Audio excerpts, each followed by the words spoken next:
Order. The Subcommittee on Supply will come to order. It is now 11:52 p.m. The subcommittee is meeting to consider the estimates for the Department of Education and Early Childhood Development as outlined in Resolution E17. I think when we concluded last night, the NDP were working their way through their allotted time, and they will start the question today with 39 minutes. I recognize the Honourable Member for Halifax Needham. Thank you, Mix Chair. So I'm going to get a little bit in depth and specifically on the lunch program. I know that there is the option to pay what you can, and then those that cannot will receive free lunch. So I'm just wondering, what is the pay what you can model? How will this be determined, and what will the prices possibly look like?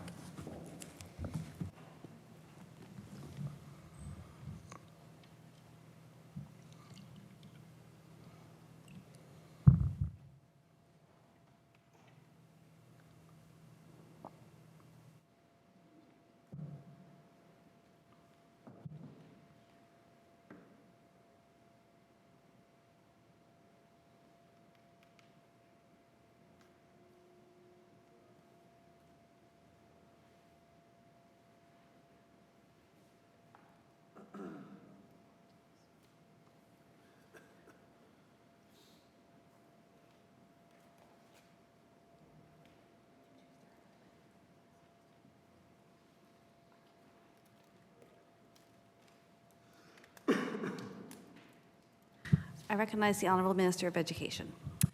Thank you, Madam Chair, and thanks for the opportunity to talk more about school food and the universal lunch program that we're introducing. You're right, one of the pillars of this program is that food will be affordable, and so we are at the beginning stages of planning and implementation right now as we work towards implementing early in the next school year a program for universal lunch in our schools. The pillar of affordability, so we definitely take reference from the work that the federal government has done in engagement around this, and we'll also be working and taking into consideration local needs, so we don't have a definition of affordability yet, and prices aren't set yet, but that is definitely fundamental to the program.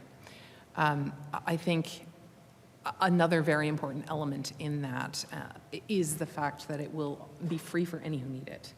And paired with that is that will be done in a way that is stigma-free, so that no one need be aware of who pays what amounts, and that the affordable, free food is accessible to everyone without the need to self-identify or otherwise create any stigma associated with that process. I recognize the Honourable Member for Halifax Needham. So we know that 1/3 of Nova Scotian schools do not have cafeterias. What is our plan for these particular schools, and are they included in that the rollout initially?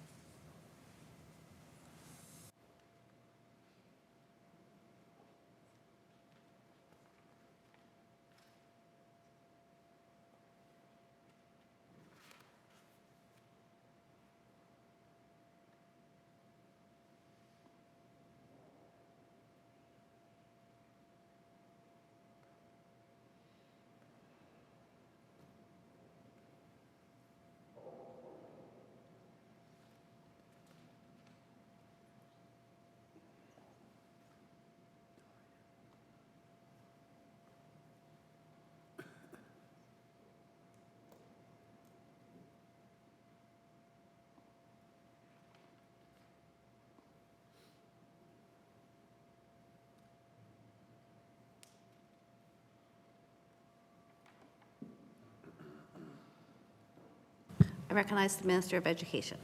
Great. Thank you, Madam Chair. So as we work to roll out a universal lunch program this coming fall, our focus in the first phase is on elementary students. And so phase 1 will see all elementary students have access to universal school lunch programming. As you mentioned, there are a variety of facilities currently in place and a variety of services currently in place across our province in terms of what is available in schools to access food right now. So we have some schools that have full cafeterias in place. Even amongst the schools that do have full cafeterias in place, there are different service delivery models. In some cases, they are locally run. In some cases, the school is involved or the SAC is involved. In other cases, we see external providers who are operating those programs. We have other schools who have made taken really unique approaches to addressing lunch programming, and I think of one in particular, a small rural school that didn't have a cafeteria or a space to produce food, but they took a small area in the school, converted it to a kitchen, and they cook lunch daily. And then we have other schools that currently don't have provision at all for food. So what is implemented this fall, what we can say universally to be true is that food will be provided, but the variety of ways will be as different as the local communities and the schools.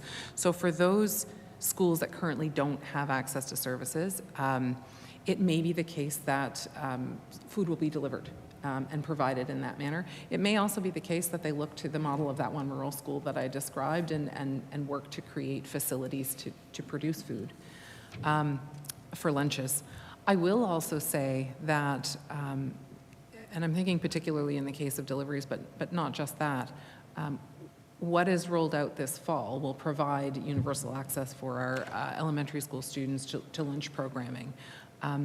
But we want to see continued community involvement and engagement, and we want to see programs evolve. So it may be the case I'm thinking particularly for those schools that may find that food will be delivered this fall, that may be what they go with on a go-forward basis. That may be exactly what the school community wants, or it may be that they want to work towards a different model. And so we'll be supporting that evolution based on those local community needs and desires.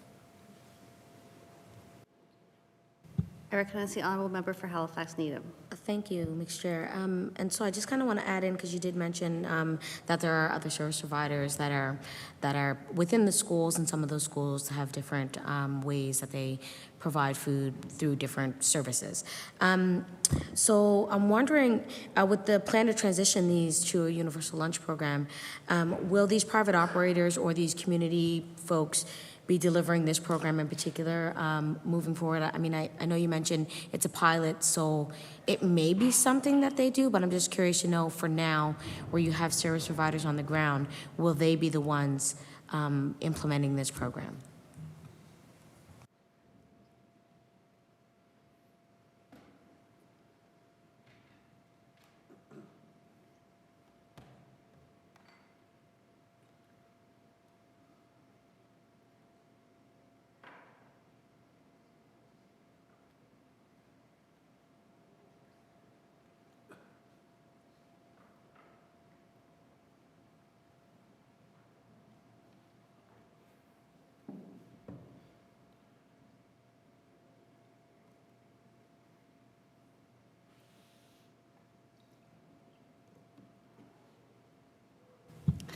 Before I recognize the minister, I just would like to ask all folks to use the honorific mix when referring to me. Mixed chair, thank you. I recognize the Minister of Education. My apologies, Mixed Chair. Thank you for the reminder. Thank you, Mixed Chair, and thank you for the question. One thing we've heard loud and clear in conversations with educators and community members and others through conversations over the last 2 years is that we have incredible things happening already across the province in a variety of spaces, but particularly in relation to the provision of school food. The way universal breakfast programs are provided across the province is something that many school teams have spoken to me about and have celebrated. And very regularly when they talk about that, they talk about the connection to community and the involvement of other community organizations and people in that. And the benefits that that brings are not just the mere provision of food, as if that like just the provision of food, but also those, the strengthening of community that offers, the strengthening of relationships within education, the learning opportunities it provides. And so we most definitely want to continue to capture and encourage and support those existing services and relationships that are happening now in relation to school food programming, in particular lunch programming. So we will be working closely with the RCEs, with CSAP, with our existing community partners who are already involved in the provision of school food or who may wish to become involved in the provision of school food to make sure that we do leverage and support existing programs as part of the rollout of the universal lunch programming. There's a lot of work to do, and if it ain't broke, don't fix it, and that certainly is going to be a philosophy that we hold as we do this work. We recognize the incredible contributions and value of the work that's already underway, and we want this to elevate, leverage, and support that, not to detract from it or discourage it. I recognize the honourable member for Halifax Needham. Thank you, Mr. Chair. So I know yesterday my colleague asked a question about staffing, and you mentioned that there will be an additional staff person within the department to assist with this rollout. I'm wondering, because I know we did talk about community and we say, building those relationships are truly important. Is there any additional funding in the budget to be able to have to pay folks to do that work while they're in the schools for the period of time that they're there? So to hire them on as school lunch providers or whatever that looks like, because we know that their time as well is valuable.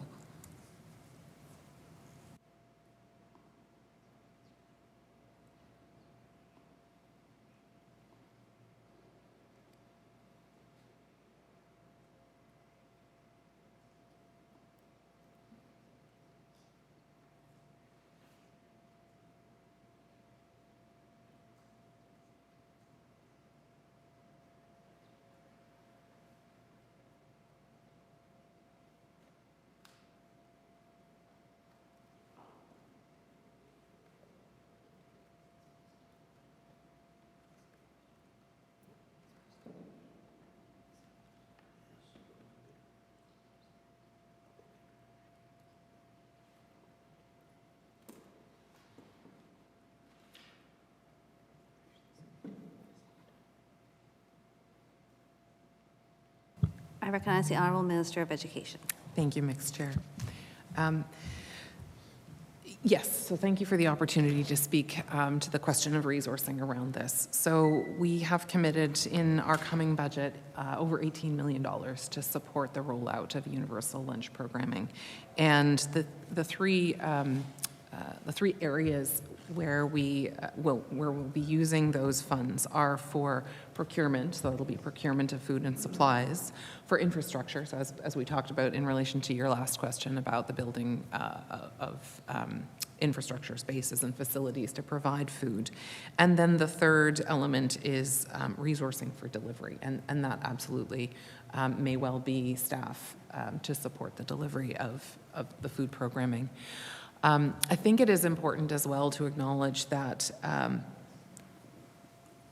in school food programs that exist now, and based on what we've heard from educators and others who are involved in the programs, there's a real celebration of and value to the contributions of volunteers and community members.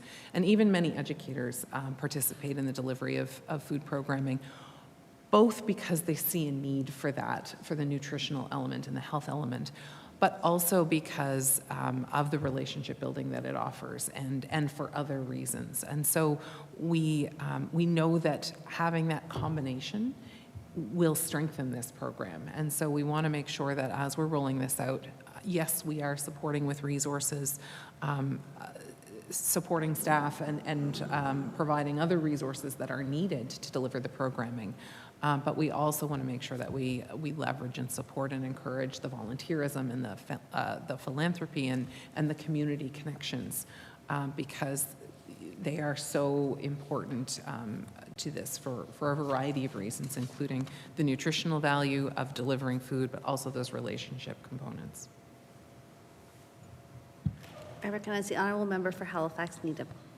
Thank you, Mixed Chair. And I too, I see the value in that. And I say this because, you know, coming from a community school, you know, it's really important for us to keep those folks that have built relationships that, you know, the young people believe in and trust, but as well that we also recognize that, you know, they are valued in the school and we want to give them a little something. So I say this because we used to have lunch programs or lunch monitors and that stuff happening in the schools, and we would pay them for 2 hours to be there. But as well, you know, they also were able to do after school care or help out with that and still receive compensation because, you know, they're there for the whole day. And in the case of SJAM, you're bused there. So it's like, a lot of folks don't have transportation to get back and forth, so it would be good to be able to implement additional resources for folks while they're there in the space. So that has been mentioned. And the 18.8 million, I'm curious to know, does this also include the breakfast program, or is it replacing the breakfast program funding, or is it on top of the breakfast program funding?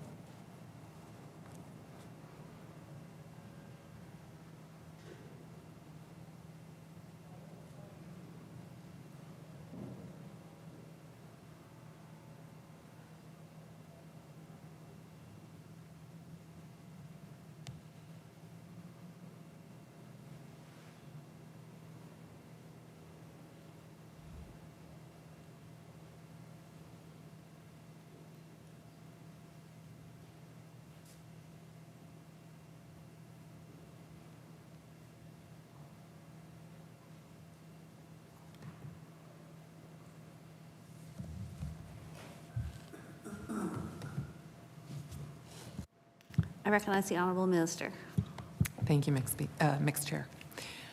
So before I speak to your question, I did want to comment because you talked about SJAM, and I have to say I spoke with that staff team, and one of the things that we talked about were the ways in which they are working to support their students and their community now as they wait for their new school, because it's such an active community. And they talked about, when that school is located in community, how engaged families are and connected to the school. So I really appreciate that question and understand why that's particularly important for them as they wait for the school that will be in their community. I know the staff team is doing an amazing job to maintain those connections and work with those, work with the circumstances that they have now with transportation with buses. But I just wanted to acknowledge that. That's one example of the, incredible connections that we see. Yeah. So with respect to your question about funding for breakfast programs, so the breakfast program funding is separate and apart from the lunch program funding. So we've invested $1.7 million in the breakfast program. That investment will continue to happen. Historically, that has been health funding, and it's flowed through education to support food programming, but that will be coming within the education budget going forward. Over at least the last 2 years, I know that we've also added funds to that $1.7 million to support breakfast programming. Going forward now, as we've added, as we're adding a lunch program, I think we'll continue to monitor how that resourcing looks. But I can say that the over $18 million for the lunch program it won't detract from the breakfast program. We'll continue to fund that. I recognize the honorable member for Halifax Needham. We're in such close quarters that I just feel like we could just talk, but I'm glad to hear that, because I think that, that with the breakfast program as well as the school lunch program, that will ensure a number of, things that we've been talking about for a number of years are going to be started and moving forward. We'll see more progress. So I'm thankful that that's something that will continue on. We're going to go into school staffing. How many schools have teacher vacancies right now?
I recognize the Honorable Minister of Education. Thank you, Mixed Chair. And thank you for the question around staffing. So just to set some context, I just wanted to remind folks that the regions are the employers of our educators and other school staff, regions in the CSAP. And so they kind of monitor and manage staffing on a day-to-day and regular basis throughout the course of the school year. So we certainly keep connected with them and get reports from them on how staffing looks. So we were very mindful of this at the beginning of the school year when sort of the hiring manifests. So the hiring actually starts happening in the spring, and it happens in phases over the course of the spring, and then even through the summer, and sometimes as late as the fall, as a result of implementing collective agreement provisions around cascading and hiring. And so, you know, the fall is a critical time as sort of staff and enrollment settles out. So we did check in at the start of the year with regions and CSAP, and there were no reports of any significant staffing vacancies at all. There are some, I'll say, pockets, particularly in specialist positions, that have historically been difficult to fill and continue to be difficult to fill. So we know that there continue to be challenges around, for example, school psychologists. And they tend to also be geographic challenges. So it's not that every school or every region has difficulty filling those positions, but they're difficult to fill. And then we see, often in rural areas, it's particularly difficult to get certain specialists. So that being one example. We know that French teachers also can be challenging to fill, and that's been a historic reality. And I think that continues to be the case. That being said, there's been no shift this year, and we keep checking throughout the year. Of course, the dynamics of staffing are fluid, so at any given moment, you know, the next day, the picture may change, but the regions are reporting no significant issues, or issues really, around permanent vacancies. The challenges that they report, that I hear regularly from our from staff when I meet with staff, is really more about substitutes and filling vacancies when those day-to-day or intermittent vacancies occur. Not the vacancies with the permanent positions, but if I need to be off because I have a doctor's appointment, or if we need to release people for PD, how do we ensure that we have enough substitutes to fill those vacancies? Those are the ones that I certainly hear regularly are a particular challenge. And so we've really focused very heavily on addressing that specific issues, because we know these are important reasons why we need to be able to release teachers. They need to be able to take PD and to collaborate. They need to be able to be to take time when they need it if they're sick.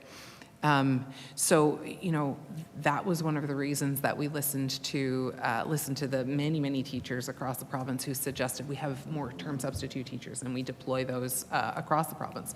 There were a few examples of that, but we really didn't.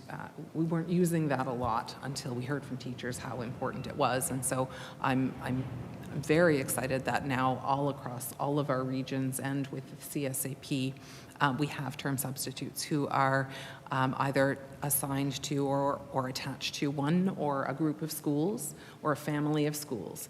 And so that helps to address the vacancies, the day-to-day vacancies that we see. It helps allow our school teams to plan, to be able to collaborate and to do professional development. And it has other benefits as well, because it attaches those substitute teachers to school communities, which is a really great opportunity for relationship building. It makes their role easier for them to do. It makes them more effective when they step into a class, if it's a class that they've been connected with on a regular basis, because they've got regular opportunities to develop those relationships. And it's a really great inroad towards like a permanent teaching assignment. So that's just one of the ways that we've worked to address the substitute issue.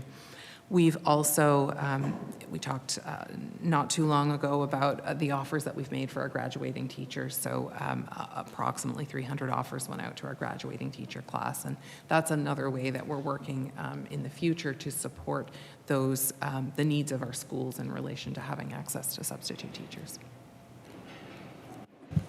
I recognize the honourable member for Halifax Needham. Thank you, Mixed Chair. And it just made me think about a few things. So when you mentioned term and permanent, I was thinking like teaching positions in particular, but I remember that there are like obviously numbers of permanent positions that are available. I'm curious to know how many permanent positions are available for teachers across the province, and as opposed to term positions that are across the province.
I recognize the honourable minister for education.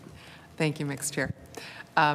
Okay, so the answer to that question is it's complicated, but I'll explain why to kind of paint the picture. So again, the regions and the CSAP are the employers of our teachers. We have over 10,000 teachers. In addition to, so that would be permanent or term teachers. In addition, we have over 2,000 substitute teachers. There's a dynamic element to whether teachers might be employed on a term or a permanent basis, and there are a variety of reasons why that may be. So that may relate to like the dynamic nature of certain particular roles. So we can see that teachers sometimes will, a permanent teacher may move out of that role and into a lead role, like for a literacy lead or some other reason, and so there's fluctuation between whether they hold a permanent position or a term position, and then depending on how you count that, they might actually be, you could count them as both. So to give you a snapshot, I would have to ask today, and that would give us a picture of today what that looks like, but that might change tomorrow again as those roles shift. It relates as well to collective agreement provisions around the status and tenure of teachers. So. I recognize the honorable member for Halifax Needham with about 9 minutes left. Thank you, Mr. Chair. I was asking that because, yes, it's tenure and then as well, based on what the staff would like to see. Some want to work 80%, some want to be able to be flexible. I get that. I was just curious because, many years ago, there was a policy in place that RCEs, and I can only speak for Halifax HRCE at the time, or HRSB, but anyways, now it's HRCE. But at that time, they were only allocated to hire so many African Nova Scotian teachers. So I'm just curious to know, is there still that policy in place where there is an allotment or a cap that you can hire, that you can only hire, let's just say 10 African Nova Scotian teachers within the region? I'm just curious to know if that's something that is stood up or not.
I recognize the honorable Minister of Education. Thank you, Mixed Chair.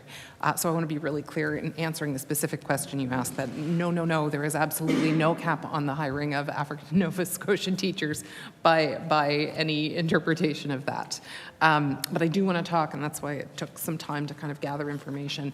I want to talk about the efforts that we're all making to ensure that we do have good diversity and good representation, and that African Nova Scotian people who are interested in becoming teachers are supported to do that. It may be that the policy that you're referring to, so I do understand that there are local collective agreements that have equity provisions that enable the hiring of more African Nova Scotian teachers. Not a cap on that, but it may be that that's what you may have been thinking about in terms of when you're asking about numbers of positions. But certainly we're working to ensure that we have increased diversity. And one of the announcements that we made recently that we're very excited about is a partnership that we're supporting between DBDLI and Acadia to have an African Nova Scotia teacher education cohort. So we regularly see, I believe, if I'm wrong, hopefully someone will correct me, 4, maybe 5 African Nova Scotia educators graduating, and we're anticipating upwards of 20 being involved in this program. And so we're really excited about the impact that will have to enable and support African Nova Scotia educators to be connected to our system and become teachers. I recognize the honorable member for Halifax Needham. Thank you, Ms. Chair. So you mentioned specialists, and sometimes there are specialist positions that are hard to fill. We understand that. It's been, a constant. We know that they often work one-on-one with students across the schools. I'm curious to know, are there caps on the number of students that can be added to their caseload, or is it just a rising list?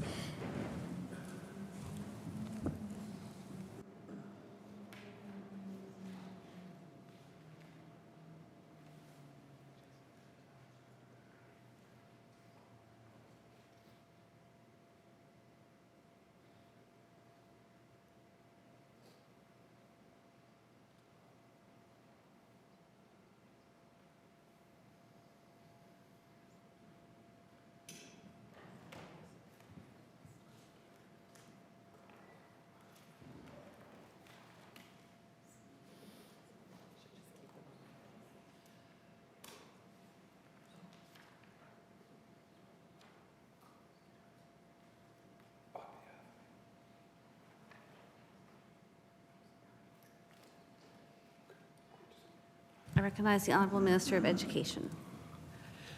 Thank you, Mixed Chair. So we have a variety of positions in the school system that are designated to support, are targeted to support the sort of diverse needs of students, be they academic learning needs, be they behavioral, social, emotional needs. And so as part of our work, and within the department, sort of extending back a number of years, prior governments as well, we've added to those positions over the course of a few years and talked many occasions about the 1,000 positions that have been added to support inclusive education funding.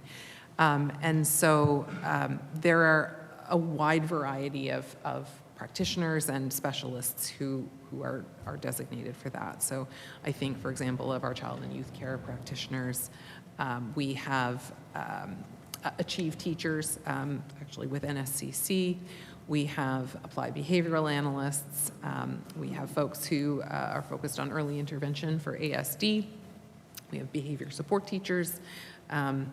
There are pre-primary inclusion coaches, school counselors, resource teachers, and the list goes on, probably well upwards of 25 different classifications that do support those diverse learning needs. And the ones, I believe all of the ones that I've listed and many of the others that I talk about are positions that were addressed specifically by students first in the report that was done on inclusive education. And that report actually contained ratios to guide the I'm not sure if caseload is really the right word for it, but to guide the deployment of the number of those types of staff, those different classifications of staff in relation to enrollment in student population. And so I can say that each of those positions that have been added, we are meeting ratios. And we have staff deployed in accordance with the ratios that were recommended in that report to ensure coverage.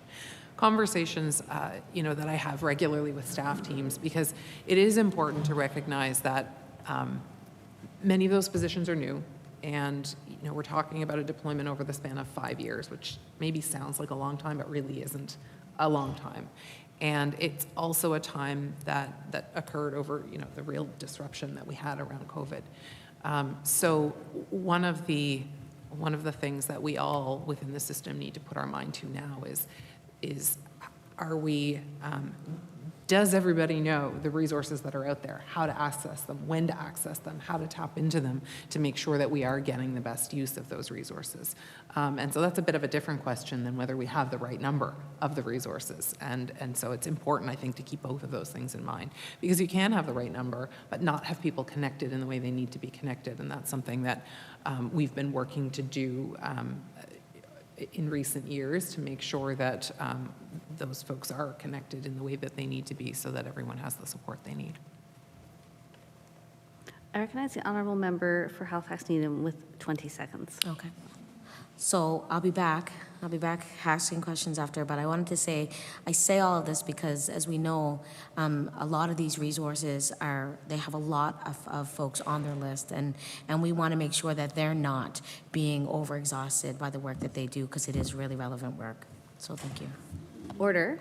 The time allocated for NDP questions has elapsed, and I now recognize the honorable member for Halifax Armdale, Thank you. who will have up to 1 hour unless you choose to cede your time to the NDP or to the independent member. Thank you, Mr. Chair. First of all, thank you, Minister, for what you do for people of our province. Also, I want to acknowledge the staff, the department. Most of the time, we as politicians, we take credits, answer the questions, even though there is the people behind who give us these answers, who have this knowledge and who have these skills. So before I ask any question, I just want to acknowledge you and your role as a minister, as well as the department and your staff. I'm here today to speak on behalf of my constituents. At the end of last year, I have sent you an official letter through my office, as well as the Premier's office. I thank you for the response of my official letter, even though I was disappointed in terms of the language of the letter, which have never given me any a definite answer what I was looking for. We know your office and the department have a lot of projects, but I did ask a specific question and a specific request, and I did not get a specific answer, and that's my disappointment.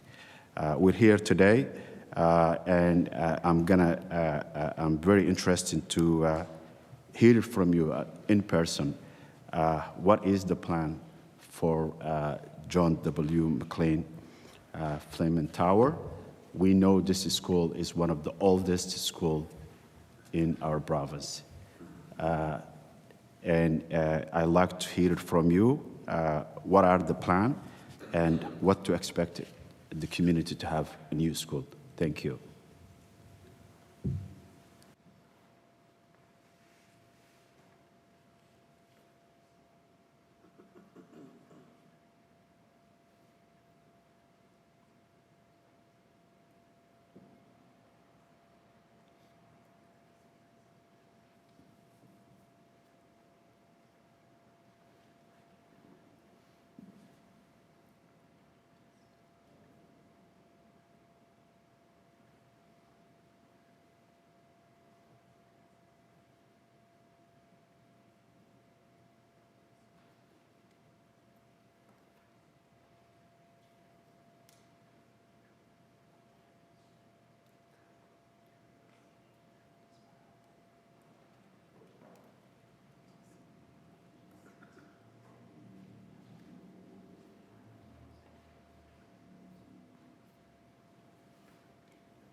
I recognize the Honorable Minister of Education. Thank you, Mixed Chair, and thank you for the question. So, this is the growth of our population is one of the amazing, exciting opportunities that we face, also the challenges that we face. And I will say, paired with that, our complement of schools. We have 373 schools across the province of varying ages. And certainly, we're working to build new schools. Many are underway already in construction. But one of the things that we need to do is work to preserve our old schools as well. So I can say that we have had conversations with HRCE about the school, J.W. McLeod and Fleming Tower. We know that they are among some of our older schools, with J.W. McLeod being 77 years old and Fleming Tower being 61 years old. And so it is important that we work to ensure that we maintain and repair our existing school stock as we build to meet growth needs and refresh needs. So one of the things that I'm very proud that we've done is to increase our tangible capital asset budget. That's we call it the TCA budget. So for many years, that annual budget has been $6 million. So that is a budget that supports regional improvements to existing schools. And so what are those improvements? Those would be things like roof repairs, boiler replacement or repairs, upgrades or renovations or repairs to school grounds, like pathways and driveways. That budget also enables accessibility upgrades that we know for many of the schools that were built before our awareness and focus on accessibility standards. Some of those schools are challenged with that. So for many years, that budget has been frozen at $6 million. And you can imagine with an asset pool of 373 schools across the province, that $6 million really didn't go that far. So we recognize the need as our population is growing to preserve and maintain and better support the condition of our existing schools, and that's why we've increased that investment. And we now have a budget of over $30 million a year to address those sorts of repairs. So I can say, now I have to put my glasses back on, excuse me. And J.W. McLeod and Fleming Tower did benefit from that increase over this past year as hardscape upgrades were completed to install and improve the safety of the pathways into the school. And we were actually able to do over 50 school projects as a result of that increase in budget. So we're really happy to be doing this investment to enable schools like the one that is in your area and across the province to upgrade and maintain and preserve. But we know there's more work to be done as we address the needs of the aging infrastructure that we do have and also the growth needs in communities. I recognize the honourable member for Halifax Armdale. Thank you, Mr. Chair. Quite honest, first of all, do you think the Nova Scotia taxpayers is fair, as a minister who's responsible for this file, to convince two schools that are 132 years old to spend money and to renovate year after year after year? Have you ever looked in terms of the financial incentive? Is it worthwhile to build a new school or spend two schools that are 130 years old for taxpayers' money? Secondly, have you ever considered the well-being of the people who go to this school, specifically the staff, the children? We know this school was built 71 years ago. You know, and we know the material that we used 71 years ago. Some of them are not healthy, such as spices. We know the quality of the air of this school is not great. We know there's not enough sun or windows.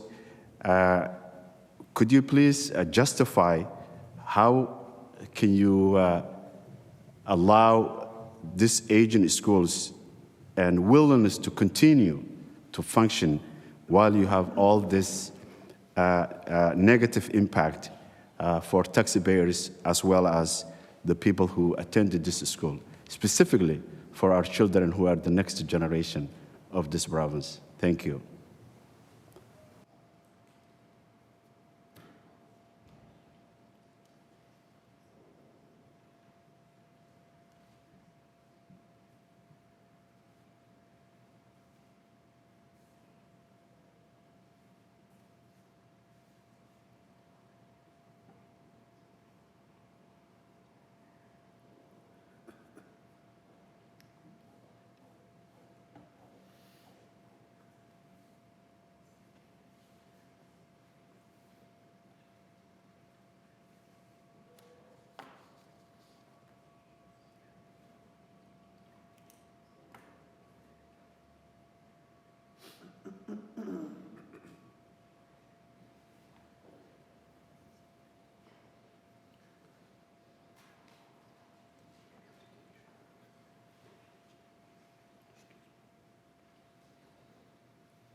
I recognize the Honorable Minister of Education.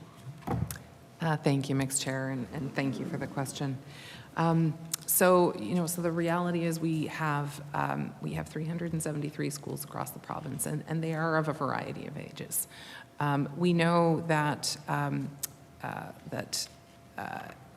that for the schools that are aging, we do need to do the work to make sure that they continue to be safe and welcoming learning environments for our students. And that is why we are investing to the extent that we are investing in school infrastructure.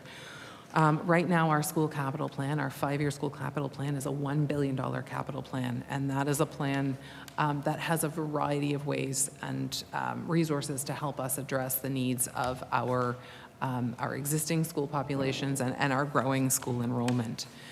So we do have investments for new schools, but we also need to recognize that that's not always going to be the way that we address our growth and our infrastructure needs.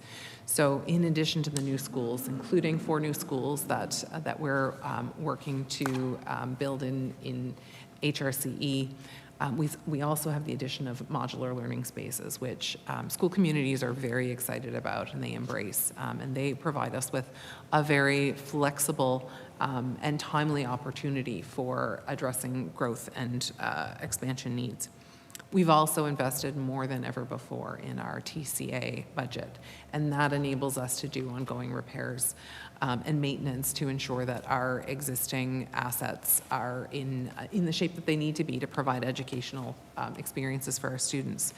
I will say I would love to be able to do every single project that comes forward immediately, right away, and have it done.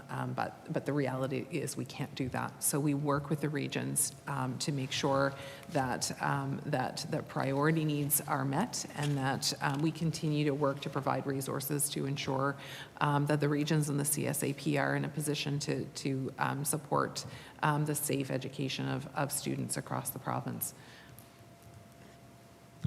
I recognize the Honourable Member for Halifax Armdale. Thank you, Mr. Chair. I don't think I have heard from you to answer my specific question. I do appreciate being a minister and responsible the entire province, but I'm here today to advocate my constituents. And their concern and their needs is very serious. Your government announced 4 new schools in HRM and with the capital plan. And I'm just wondering, is John W. McLean is one of them? If not, where will be the list, where John W. McLean will be in that list, and when that announcement will be made, and how?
I recognize the Honorable Minister of Education. Thank you, Mixed Chair. So I am as eager as many folks in HRM to be in a position to announce locations for the 4 new schools that we have announced to support the growing needs of Halifax and area.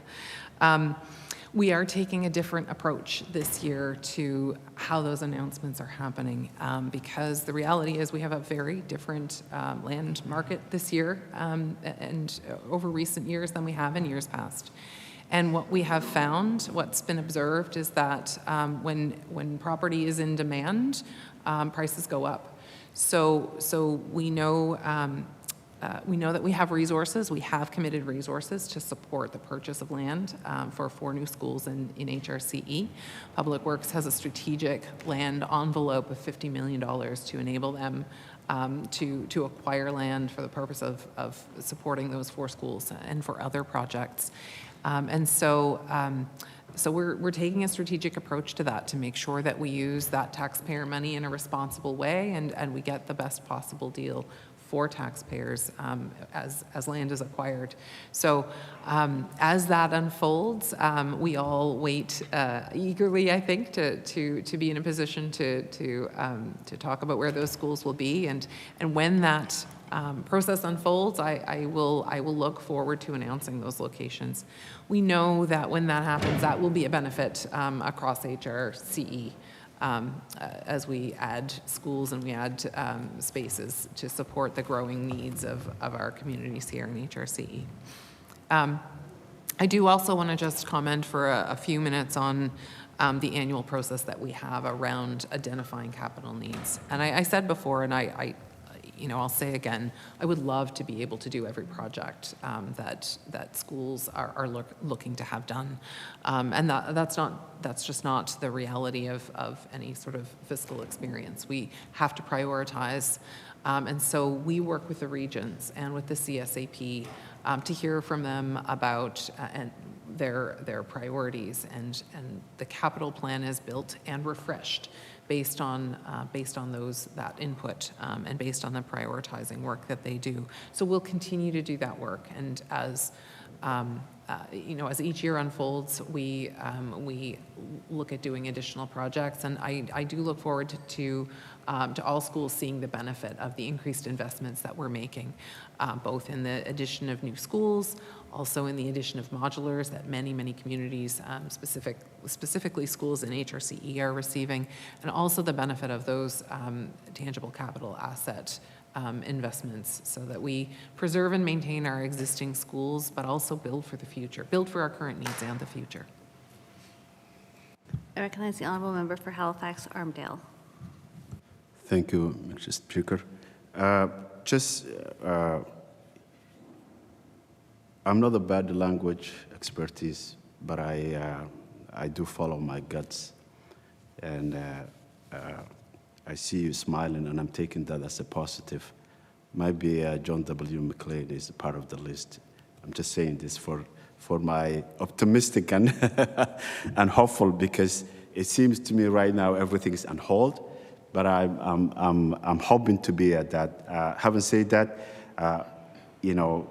if that's not the case, would you be able to tell me where in your priority, where this school fits, if not this time, in the future? Thank you.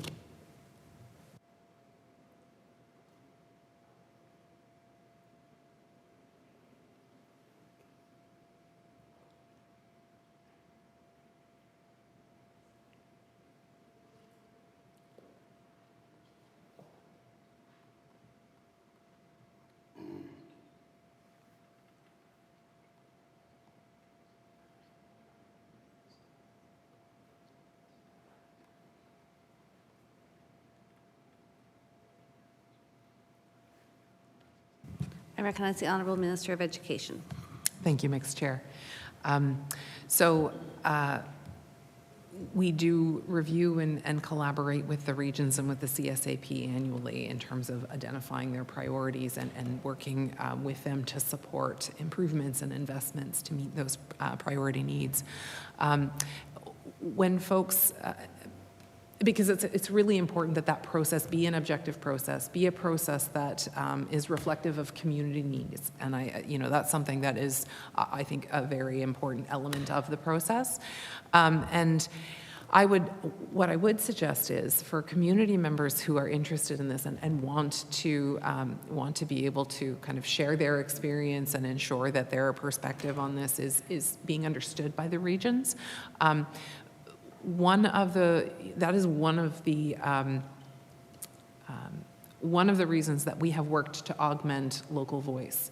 And so we introduced this year a local voice initiative to improve connection with community and schools and regions, and to enable community members to be confident that their desires and their needs and their voices are heard by the school system, so that the system can be responsive to those needs.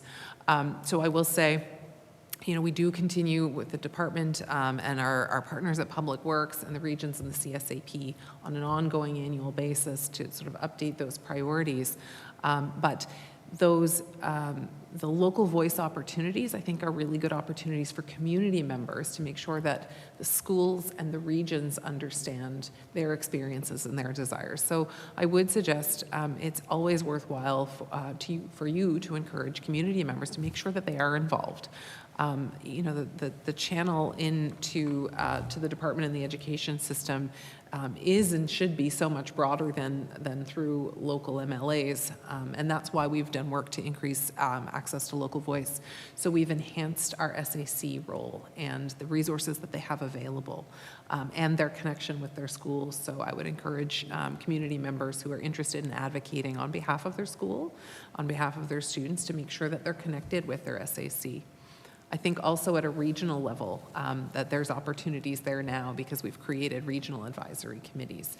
And so that will enable more opportunities for community to connect with region and make sure that their needs and desires are understood. And capital needs like a desire for a new school are absolutely some of the kinds of things that we want community members to have a direct channel into the regions to be able to talk about. So that's another opportunity for community to be connected with and advocate for local needs. So I did just want to mention that because I think that that's a very powerful way that people are able to use their voice to ensure that the regions have a clear understanding and picture of what those local needs and desires are. I recognize the honourable member for Halifax Armdale. Thank you, Mr. Chair. I hate to say this, to admit sometimes this spaces we say all kind of things, but in reality, that's not what happens. I have a 10-page concern citizens of my constituents, and majority of them are actually based on communications and how they felt and not knowing what are the channels and how they able to raise their concern. So I hope with your leadership that will be the case. People will have a channel and being engaged and be listening their concern and what have you. But I do hopefully in the future to share with you any concern that arise within the community. But that's not the case what's happening right now. You mentioned, in terms of decision-making and involvement of the community and having a space and say what they see and what they like to see in their schools. Who makes the decisions of what the school should be decided and how that will be prioritized? Is it coming from the community? Is it the department who makes the decision? Is it the minister's role and the premier? Is it based on the needs of the community? Is it based on political announcement? I just like to know, even though you mentioned you like to see the communities involved in decision makers, how these decisions are being implemented and how the decisions are being made. Thank you.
I recognize the Honorable Minister of Education.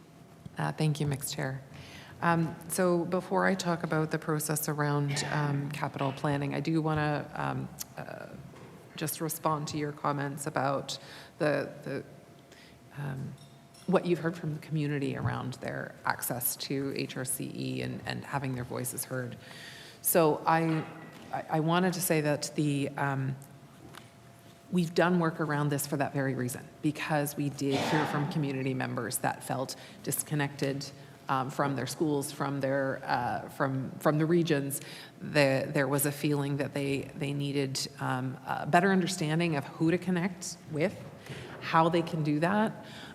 They wanted, communities wanted to be confident that their voices and perspectives were heard and that they had input on decision-making at a regional level and within their school, within the school system more broadly. And so that's really why we did the work around enhancing local voice. And it's, I will say, it's new. So we really only introduced it in the late fall of this past calendar year. So we're just a few months into the regions taking the steps that we outlined. And so a lot of it's just getting off the ground.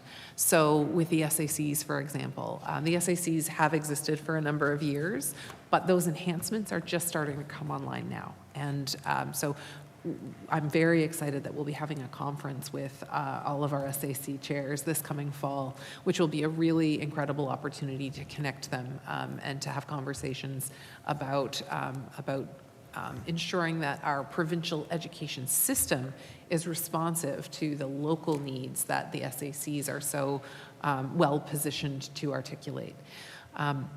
Similarly, the regional advisory committees are only just getting started now, so they haven't existed in the past. That was never an option that was available for community members to participate in, and so I'm really optimistic and excited about the opportunity that those advisory committees will have to connect with the regions, because the SACs really operate on a school level, but we wanted to see that connection as well, and that community connection at a regional level. And part of the reason I'm so excited about that is because as the minister, I have the great benefit of having a number of committees who I work directly with and hear directly from, and I know how valuable it is. I'm personally very appreciative of the input that those groups have. So I think, for example, of the student advisory committee that I have, which is made up of students from across the province, and they're able to give me very direct, first-person insight into their experiences within the school system, and what they share with me is so helpful to me in my role. And so those regional advisory committees are really going to be, I think, a very valuable tool for community members to connect in with the regions. The regions are also just now starting to roll out regular regional public meetings. And I somewhere in my paper I have the schedule of those, but I just can't put my fingertips on them now. I know that there was one locally in my area in Hebville just, what are we at? That might have been this week. The days are blending together a little bit. So that was just this week. So HRCE also is having those meetings, and those are opportunities as well for the public, the broader public, not just members of the SAC or the regional advisory committees, to come and connect with the system. So I just want to make sure that you're aware of all of that, and so that your constituents are aware of all of that. It doesn't take away from the importance of connecting, I know, between as MLA with your constituents, but people do need to know what the structures are in place within the education system so that they're able to connect directly. I'm really excited to see the influence that communities are able to have as a result of those improvements that we're making to enhance local voice. And then your question around the decision around capital. So what I can say about that is, again, this is input is taken from a variety of areas around this decision making, and really the first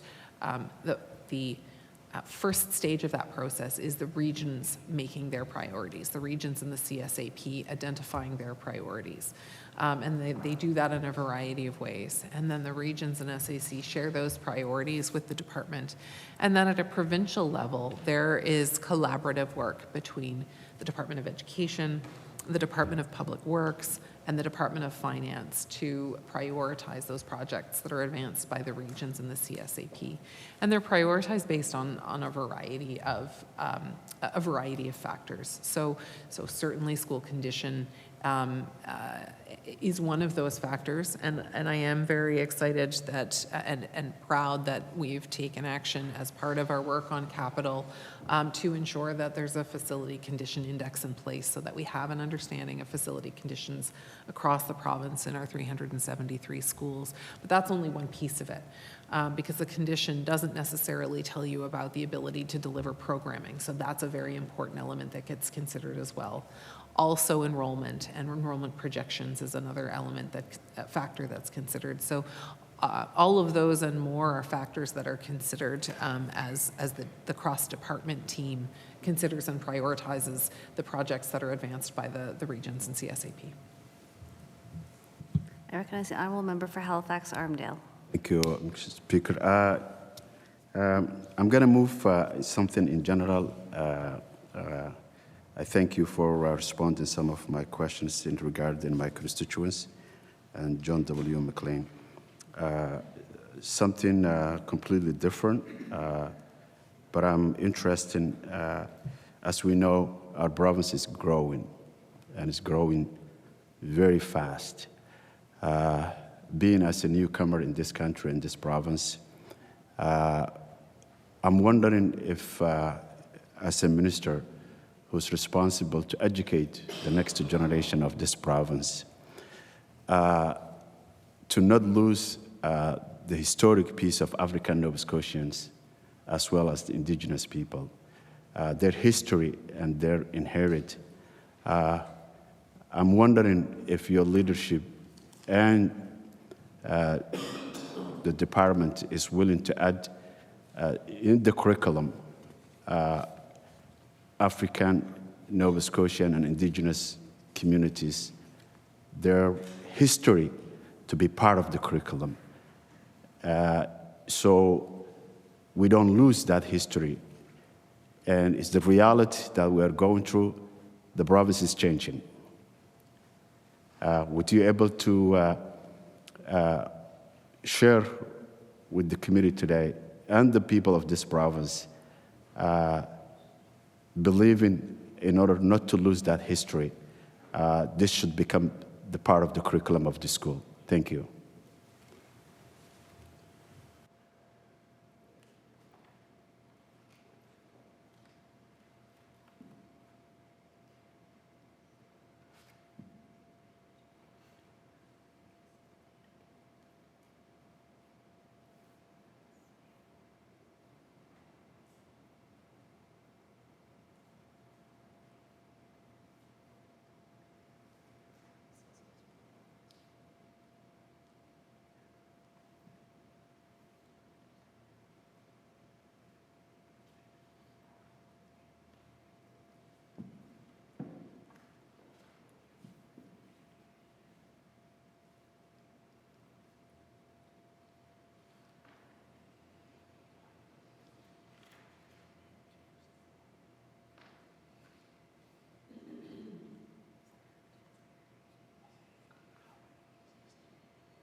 I recognize the Minister of Education. Thank you, Mixed Chair, and thank you for the question. So within the Department of Education, we have two branches that are focused on specifically the issues that you've raised. So we have the African Nova Scotia branch within our department to focus on our education and the achievement and well-being of our African Nova Scotian students and supporting that. And we also have our Mi'kmaq Services branch, which is focused on the support of and achievement of our Indigenous students. And so I'm just, there's a lot I'd like to talk about in relation to that. I'll maybe focus on the initiative supporting our African Nova Scotia students first, and then talk a little bit about those that support our Indigenous students. So the support for African Nova Scotian students is guided by the African Nova Scotian Education Framework, which is founded upon the Black Report from 1994, which we do continue to hear about the relevance of many of the elements that were advanced by that. And so that's really the framework through which, the lens through which that work is undertaken. And there's a variety of elements of that as well. So we have the African Canadian, we have a number of support providers that are embedded within schools who provide direct support to students in schools. And those include our African Nova Scotia student support workers and our African Canadian regional coordinators. And they provide educational services and supports in place in schools. And I've seen the benefits and the connections that those support workers provide in schools. When I visit schools very regularly, the offices and the spaces that are created by those support workers are really centers of culture and connection and spaces to celebrate, and they provide services that are invaluable to our African Nova Scotian students. We have introduced the first Black Excellence Day within schools in 2022, and it is another way in which we are realizing the vision that began with the Black Report. And it's really about identifying, celebrating, recognizing the brilliance and the gifts and the talents of our African Nova Scotian Black students.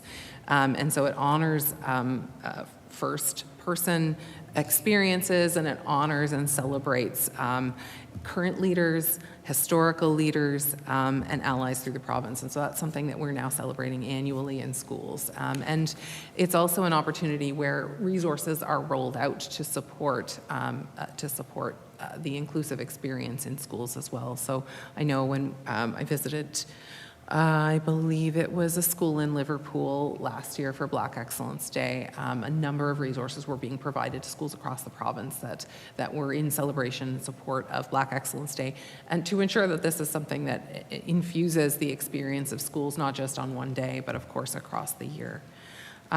It's also important that we have professional development available, and so there are a variety of professional development opportunities that focus on this as well. I think your question, I believe, was more focused on curriculum specifically, but I didn't want to, I think that context is really important. And I will say in relation to curriculum that our African Canadian Services branch is involved with the department in the development of curriculum and curriculum framework documents to ensure that that lens is put on curriculum and on curricula and on resources that are available in schools, and to ensure that there's nothing missed in the course of that. And they're also integral in the development of new resources. So for example, one example of that is the ABCs of North Preston, which is a recent addition that celebrates specifically what you're asking about, right? Like the local culture and local history and local community, so that we continue to uphold and celebrate that as we welcome newcomers, and we don't lose sight of our history in our efforts to also to connect newcomers as well to the school experience. I wanted to mention as well the Afrocentric cohorts that exist in some communities across the province. So Woodlawn High now has an Afrocentric cohort, Citadel High, in addition to Auburn and Horton High School. And those are opportunities, and it's really important, I know, that those are developed in collaboration with community and in response to community desire around that.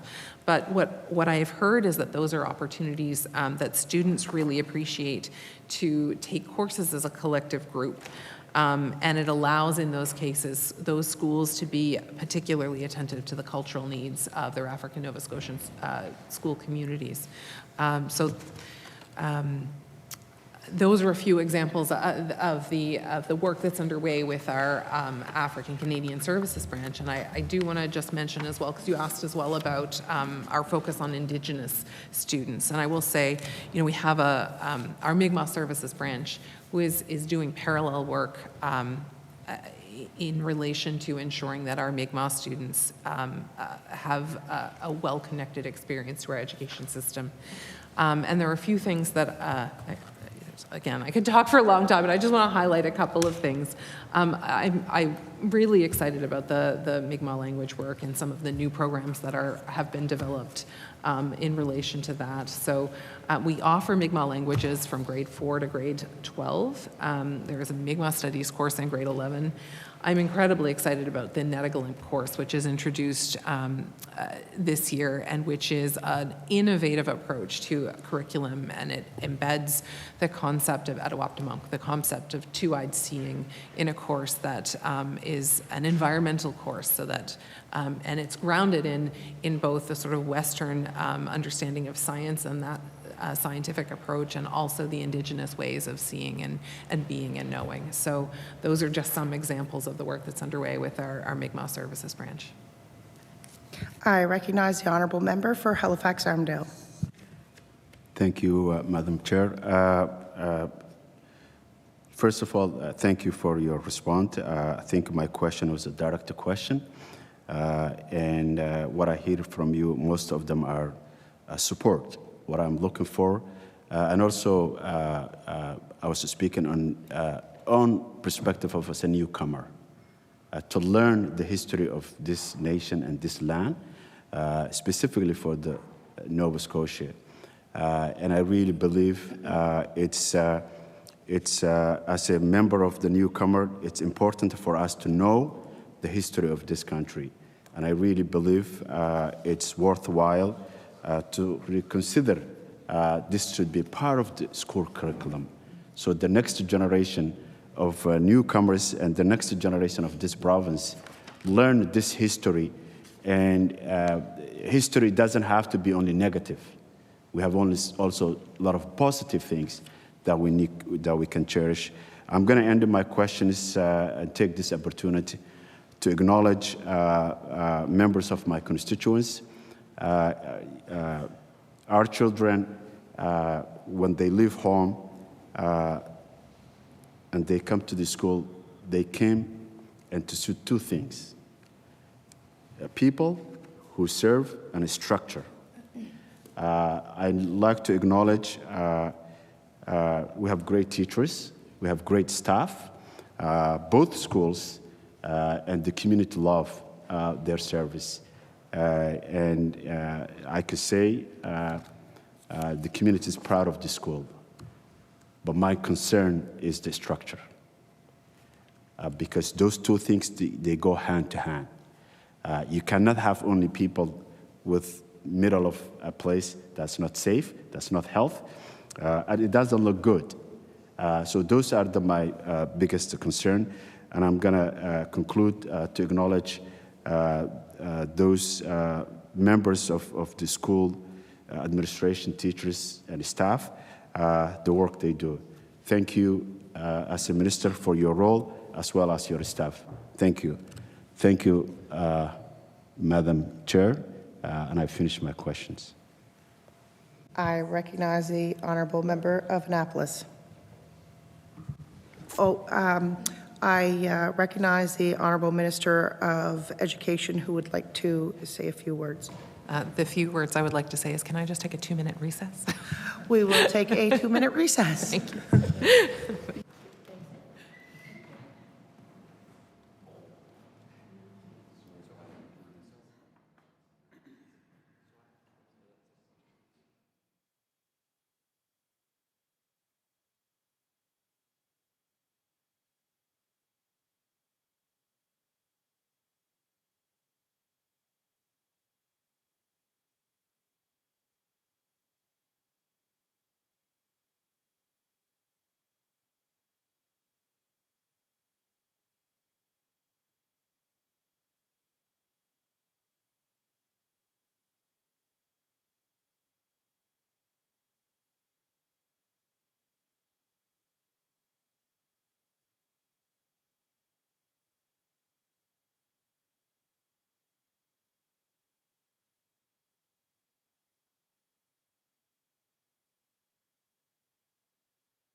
Order. I recognize the honorable member for Annapolis. Thank you, Chair. Thank you to the Minister and staff for being here. I know you've been thanked. Happy International Women's Day. It's appropriate with your support staff and all three at the front table being women. I guess I'll get right into it. So I'm going to be fairly short and sweet with questions. I hope the Minister's able to as well, but I understand there needs to be context at times, but I'm not given as much time as I would like. My first question would be, or statement would be, I appreciate the budget going from $6 million to, I think it was 30 million mentioned, certainly quite an increase.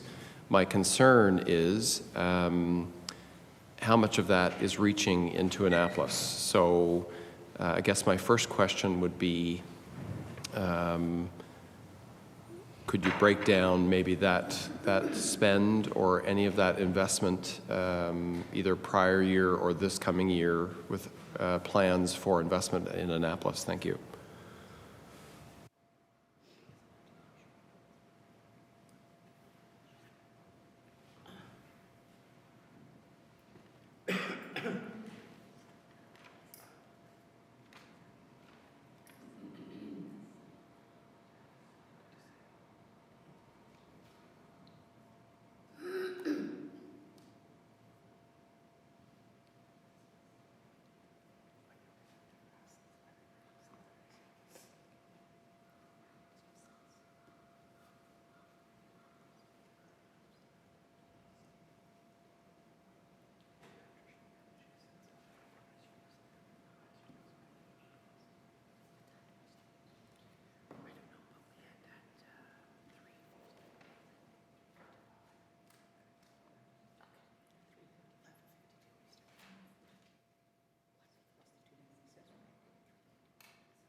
I recognize the Honorable Minister of Education.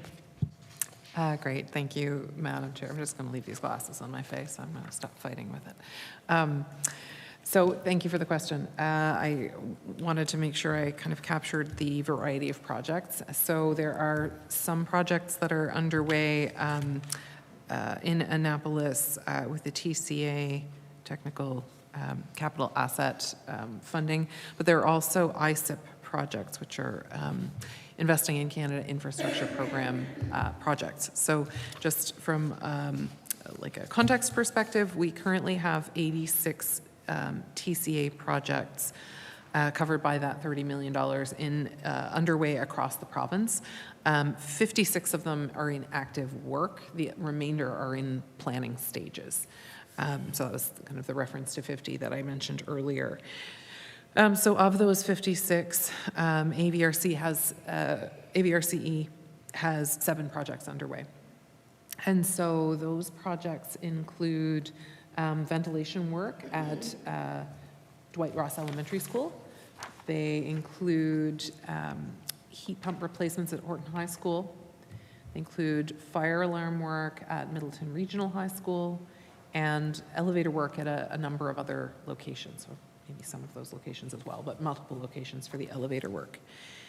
And then for the Infrastructure Canada, or the ISIP projects, there is also work underway at Annapolis East Elementary School for air handling and replacement and other work. There is some additional work at Dwight Ross Elementary School on the HVAC system.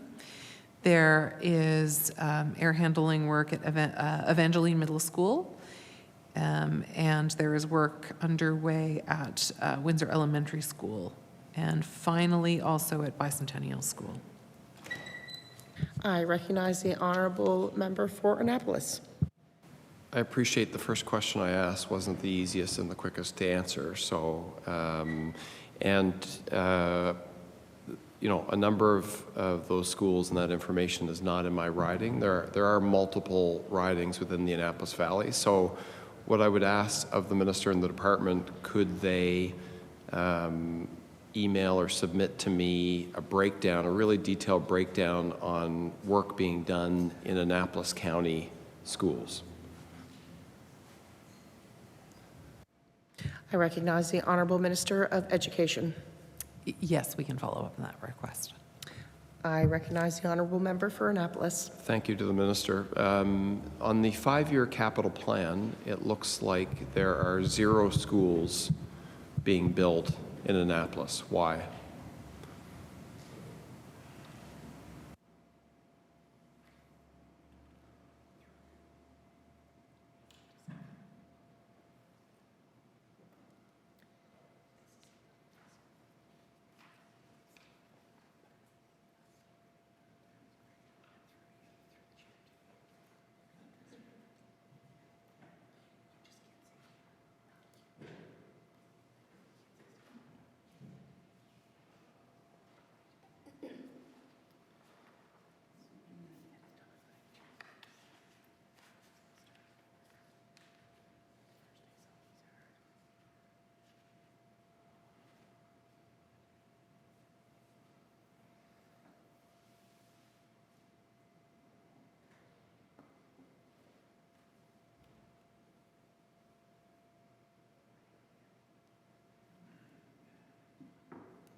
I recognize the Honorable Minister of Education with a note that there is a little over 5 minutes remaining in the Liberal caucus's time.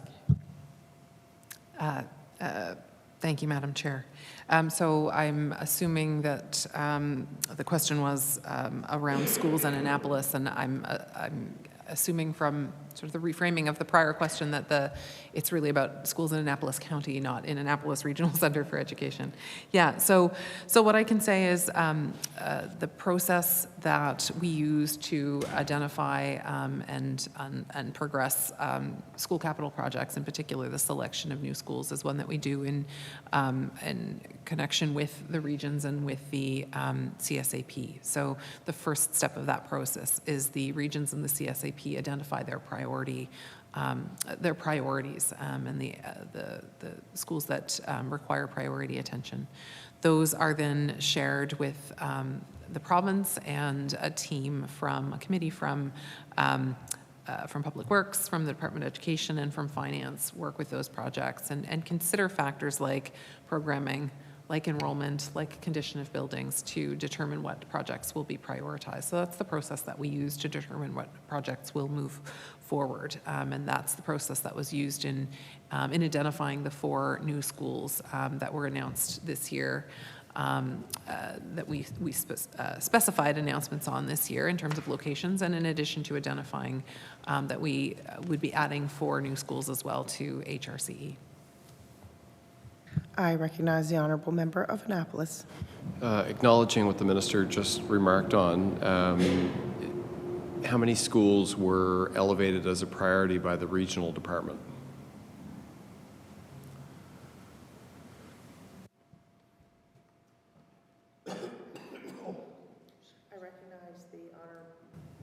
I recognize the Honorable Member for Annapolis to add to his question. In the spirit of no time, I guess how many schools and which schools in Annapolis were elevated as a priority by our regional department? Thank you.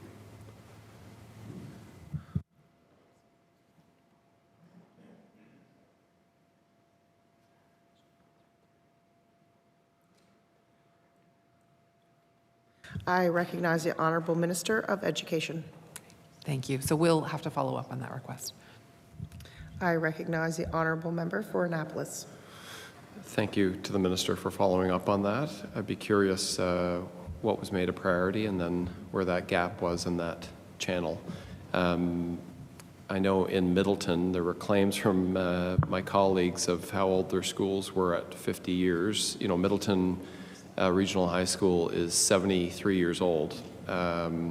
It is suffering from all kinds of challenges and renovations that are needed, elevators, accessibility challenges. So I would also like to know if particular schools, you know, have they elevated certain priorities for the coming year around renovations, given that their school won't be replaced? Thank you.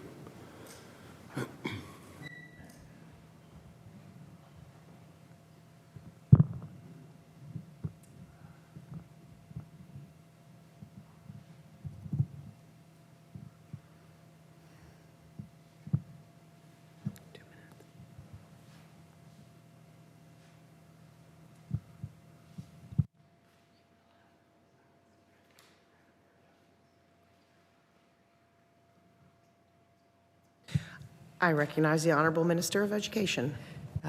Recognize that we're close on time, so I just want to say that we have asked regions in the CSAP for their recommendations on the TCA repairs. We don't have those yet, so I look forward to receiving those and ask them as well to root them in factors which would include the condition of those existing schools. So we look forward to receiving that. I recognize the Honorable Member for Annapolis. Thank you. Would the minister provide me with those recommendations for those TCA repairs when she and the department receive them? I recognize the Honorable Minister for Education. Yeah. So we will follow up when as the process progresses. I recognize the Honorable Member for Annapolis. Thank you. I'd like to clarify, following up, does that mean sending specific details about those repairs and the details behind them?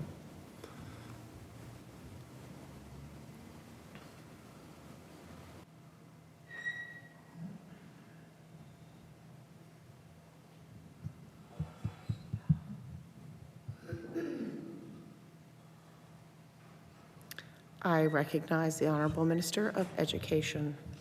Thank you, Madam Chair. So we'll take the request under advisement and get back to you.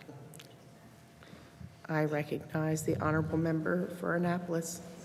With 15 seconds. So I'll come back and see the minister and staff after the NDP have had their time. Thank you.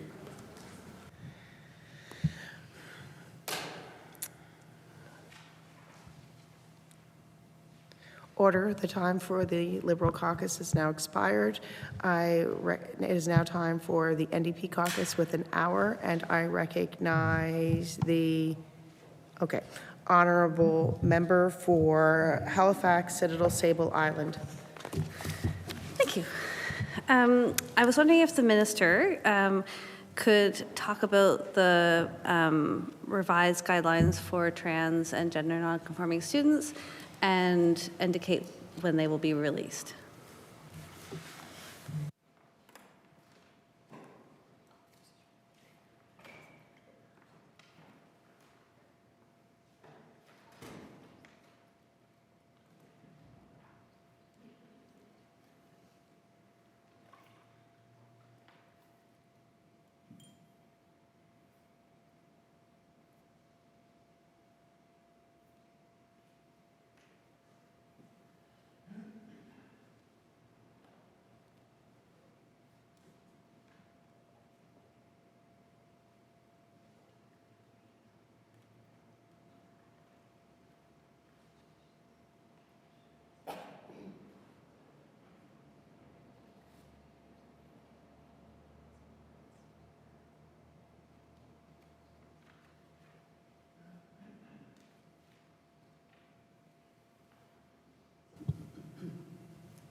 I recognize the Honorable Minister for Education. Thank you, Madam Chair, and thanks to the member for the question. So we have a number of initiatives underway and supports in place and principles that we follow to ensure we are supporting the safe and inclusive education of our students. And the well-being and the health of our 2S LGBTQIA+ students is very important to us. We know from our student success survey that is an area that we need to put focus on, and that we need to ensure that that those students in particular feel welcomed and safe in our school spaces. So with respect to the question of the guidelines that we have around supporting transgender and gender nonconforming students, those guidelines were developed in 2014 with community partners and based on international authorities on this, and that includes partners in health and partners across education. And so we've heard very clearly about the importance of those guidelines and the importance really of the structure that they do provide in our schools to support our gender nonconforming and transgender students. But that being said, they are also from 2014, so there are some things that do need to be updated in relation to those guidelines. I mean, for example, they do refer to school boards, and so that we know that there's work to be done to make sure that those are current. So teams within the department have been undertaking that work and making sure that they are engaged with community organizations and others in the path to that. So I don't have a date right now for the release of updated guidelines, but I can say that the work does continue. But we are committed to maintaining the integrity of the supports that those guidelines provide, and I can say that is a commitment that we have. I recognize the honourable member for Halifax Citadel, Sable Island. And I appreciate that answer, and I appreciate the time that we have had to speak about this issue, Minister. And I am just going to push a little bit, though, on timeline, because I believe that, now I'm actually going to forget my dates, but when the review of these guidelines was announced, I think people expected it this year, this school year. And there is actually like a lobby campaign. I assume you might have received some letters around this, but some concern about like when. So I understand the work is ongoing, and I appreciate that. I'm just wondering, is it this school year? Is it next school year? I mean, you must have some goals within your department on the delivery of policy projects. The minister must have some goals regarding projects. I'm just going to look at you.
I recognize the honourable minister for education. Yeah, they do need to stay on my face. Okay, so thank you for the question.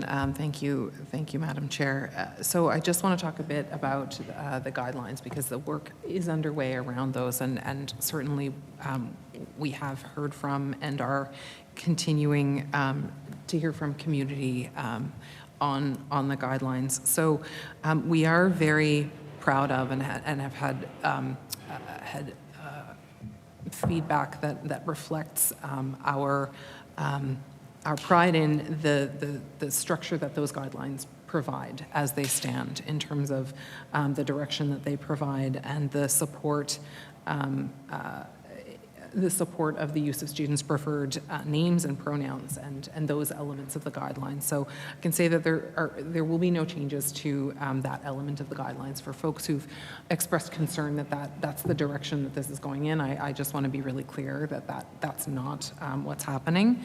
Those guidelines were progressive when they were introduced, and they were created with the advice and collaboration and input of health and other professionals. So we've heard from school staff and from others, from community members as well, that they are appreciative of the protection that those guidelines provide. And so we will be maintaining and upholding that protection and that structure. The focus is really on ensuring that they're up to date, accurate with respect to language that they use, and there are opportunities as well to ensure that they reflect first-person experience. So that's really the work that's underway around the guidelines. I will say as well that is only one part of the work that we are undertaking and continuing to support around the support of our transgender and gender nonconforming students. Both well-being, from a well-being perspective, also from a safety perspective. And so I wanted to talk about some of that work as well, because it is important to understand that context. Another significant piece of work that we are undertaking in relation to safety in schools is the review of our code of conduct. And with a lens of safe and inclusive schools. And that is something that is going to be, yes, it's going to be important for all students in school and for staff and school communities. But I think it's also specifically important for our 2S LGBTQIA+ students, because the focus of that safe and inclusive schoolwork is to ensure that our spaces are safe and they are inclusive, and that our school communities are supported to make sure that students feel that fully and experience that fully. So that's been something that I have been very committed to, and have really have had lots of conversations with staff that are informing the direction that we're taking around that safe and inclusive schoolwork. So I think I wouldn't maybe say unprecedented, but we have taken, I think, what's certainly an unusual approach in recent years in terms of the degree to which we're collaborating with our partners at PSANS and NSTU around that safe and inclusive schoolwork. So we're reviewing the code of conduct, but I've struck a leadership table with our partners at PSANS and at NSTU to ensure that we are collaborating as we review that code of conduct to ensure that it truly supports our educators to support our students. And that's only a piece of the work around safe and inclusive schools as well. I also want to mention that there are other elements that are really important for the safety, well-being, and the experience of our 2S LGBTQIA+ students in schools. And those include initiatives like our Gender and Sexuality Alliance clubs, and the support that we have for programs like the Youth Project and other supports, so that we continue to have that community engagement and close connection in schools with communities. Those things continue to be underway and continue to be supported. And I would say as well that in addition to those community connections, we know that it's important that our educators and staff are prepared for conversations around these issues. And so for that reason as well, we've, all administrators, all school-based administrators are receiving 3 braids training, which is anti-racism and anti-discrimination training that will help support their leadership in schools. And we also do have resources and continue to update and make available for our classroom educators resources to help them have conversations about pronouns and gender in ways that have pronoun and gender inclusive language. So those are some of the many things that are underway in schools now to support the well-being and the inclusion and safety of our 2S LGBTQIA+ students while we continue the work on the updating of those guidelines. I recognize the honourable member for Halifax Citadel Sable Island. Within those provisions, or not revisions, within those considerations around the guidelines and a safe, inclusive school, I'm wondering if you're having any conversations around infrastructure needs. So the Citadel GSA undertook a research project that I believe you're aware of, where they connected with over 200 students, as well as school staff and teachers around how students are able to access the gender-neutral washrooms at Citadel. And so Citadel's a great example to even start to contemplate because, of course, it's a relatively new school and does, in fact, have those gender-neutral washrooms on site. But what they overwhelmingly found in their research was that the current number and location and sort of actual accessibility of those washrooms is inadequate. Just anecdotally, my child who uses they and she pronouns cannot make it to those bathrooms and make it to class on time. So you just can't do it, Citadel, in between classes. And because they're also quite secluded, I will also say that the other reason why they don't bother going to those washrooms is that the washrooms are being used for other things because they're out of sight. So I was very impressed with the Citadel GSA research project because it was extremely well done and well communicated. And disappointed, I guess, to see the sort of extent of concerns, because while I'd heard about it from one child, it seems to be quite pervasive. So I know they wrote you a letter asking for help, and I think it would be fair to characterize that they were disappointed by your response. So they were looking for ideas and support on how to undertake some of the renovations that they could within their school. And using this just as one example, I'm thinking about other older schools. I was in the chair when we were talking about the age of some of the other schools around the province. So the capacity, basically, this type of infrastructure is needed across the province. And I'm wondering what your plan is for securing that to enhance the safety and inclusion of to us LGBTQIA+ students.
I recognize the Honourable Minister for Education. Thank you, Madam Chair, and thanks to the member for the question. So I do commend the Citadel GSA for their work and their initiative on that. I'm always excited and pleased when students advocate for themselves and take initiative and do that work. So I was really happy to see that they did that. And I'm also happy to say that just as recent as yesterday, the department staff actually met with HRCE operational teams to talk about what may be possible for supporting those requests that the Citadel GSA advanced around the accessibility of the washrooms in Citadel High.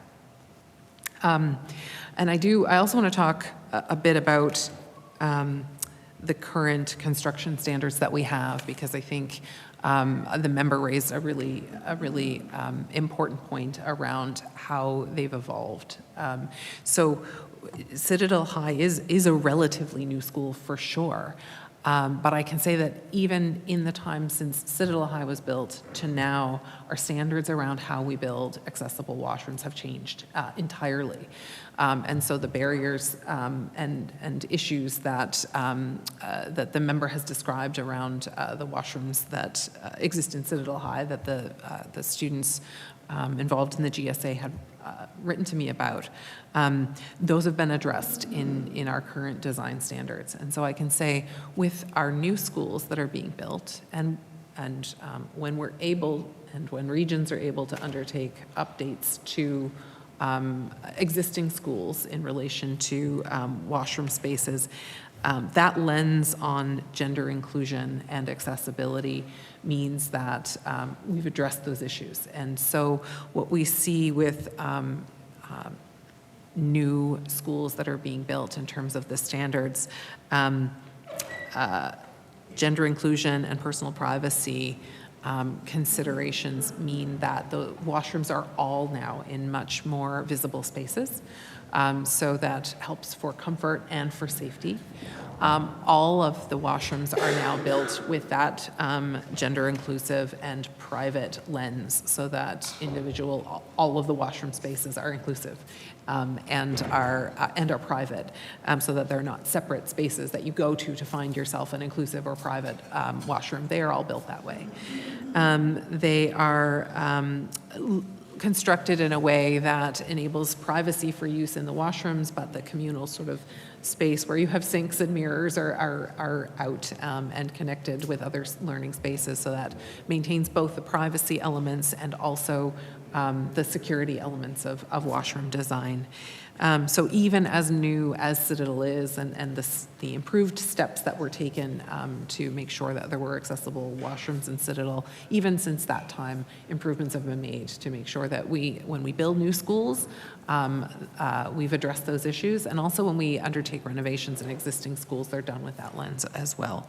And I will say, in terms of funding associated with that, those are some of the types of projects that are included in the TCA budget, which we've increased from $6 million to $30 million now annually, in recognition of the need to do a variety of upgrades to schools to ensure that their condition is such that they meet the needs of our students.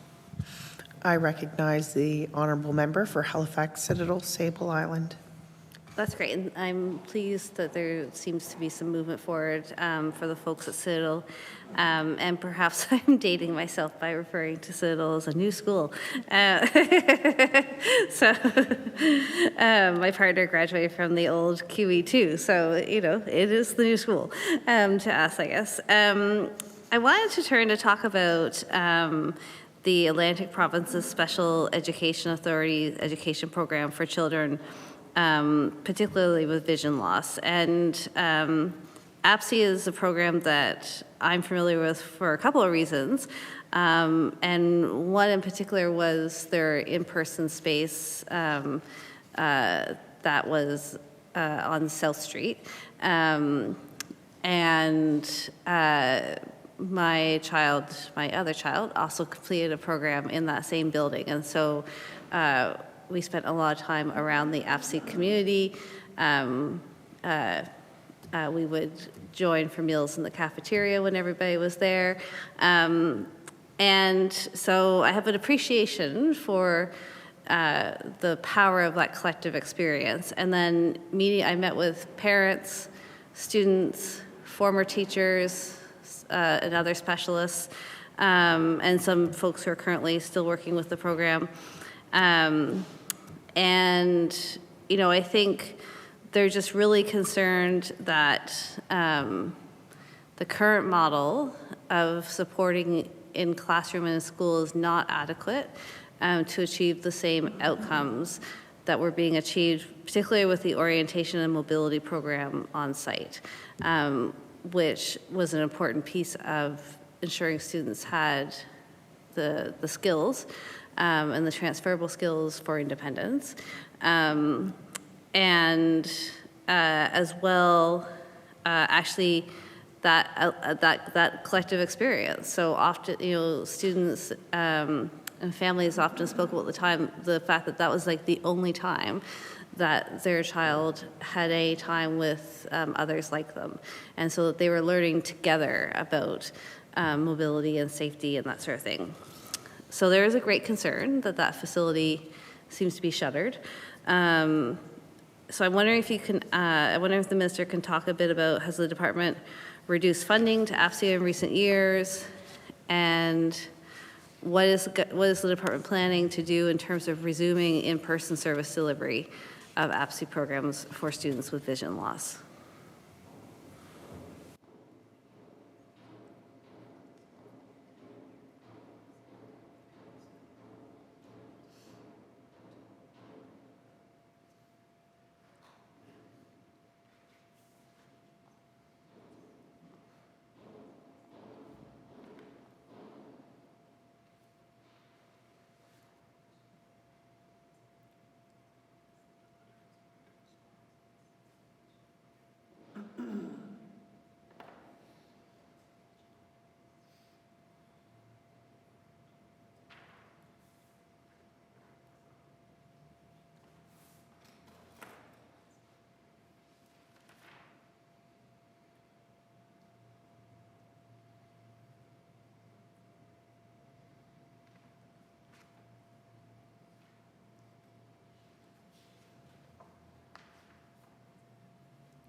I recognize the Honorable Minister of Education.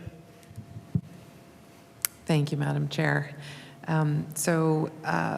Just want to provide some context for an understanding of the jurisdiction and authority of APSI, just so folks are aware, as the member may be. So APSI is an organization or agency that's responsible for the provision of services to blind and visually impaired and deaf and hard of hearing students across the Atlantic provinces.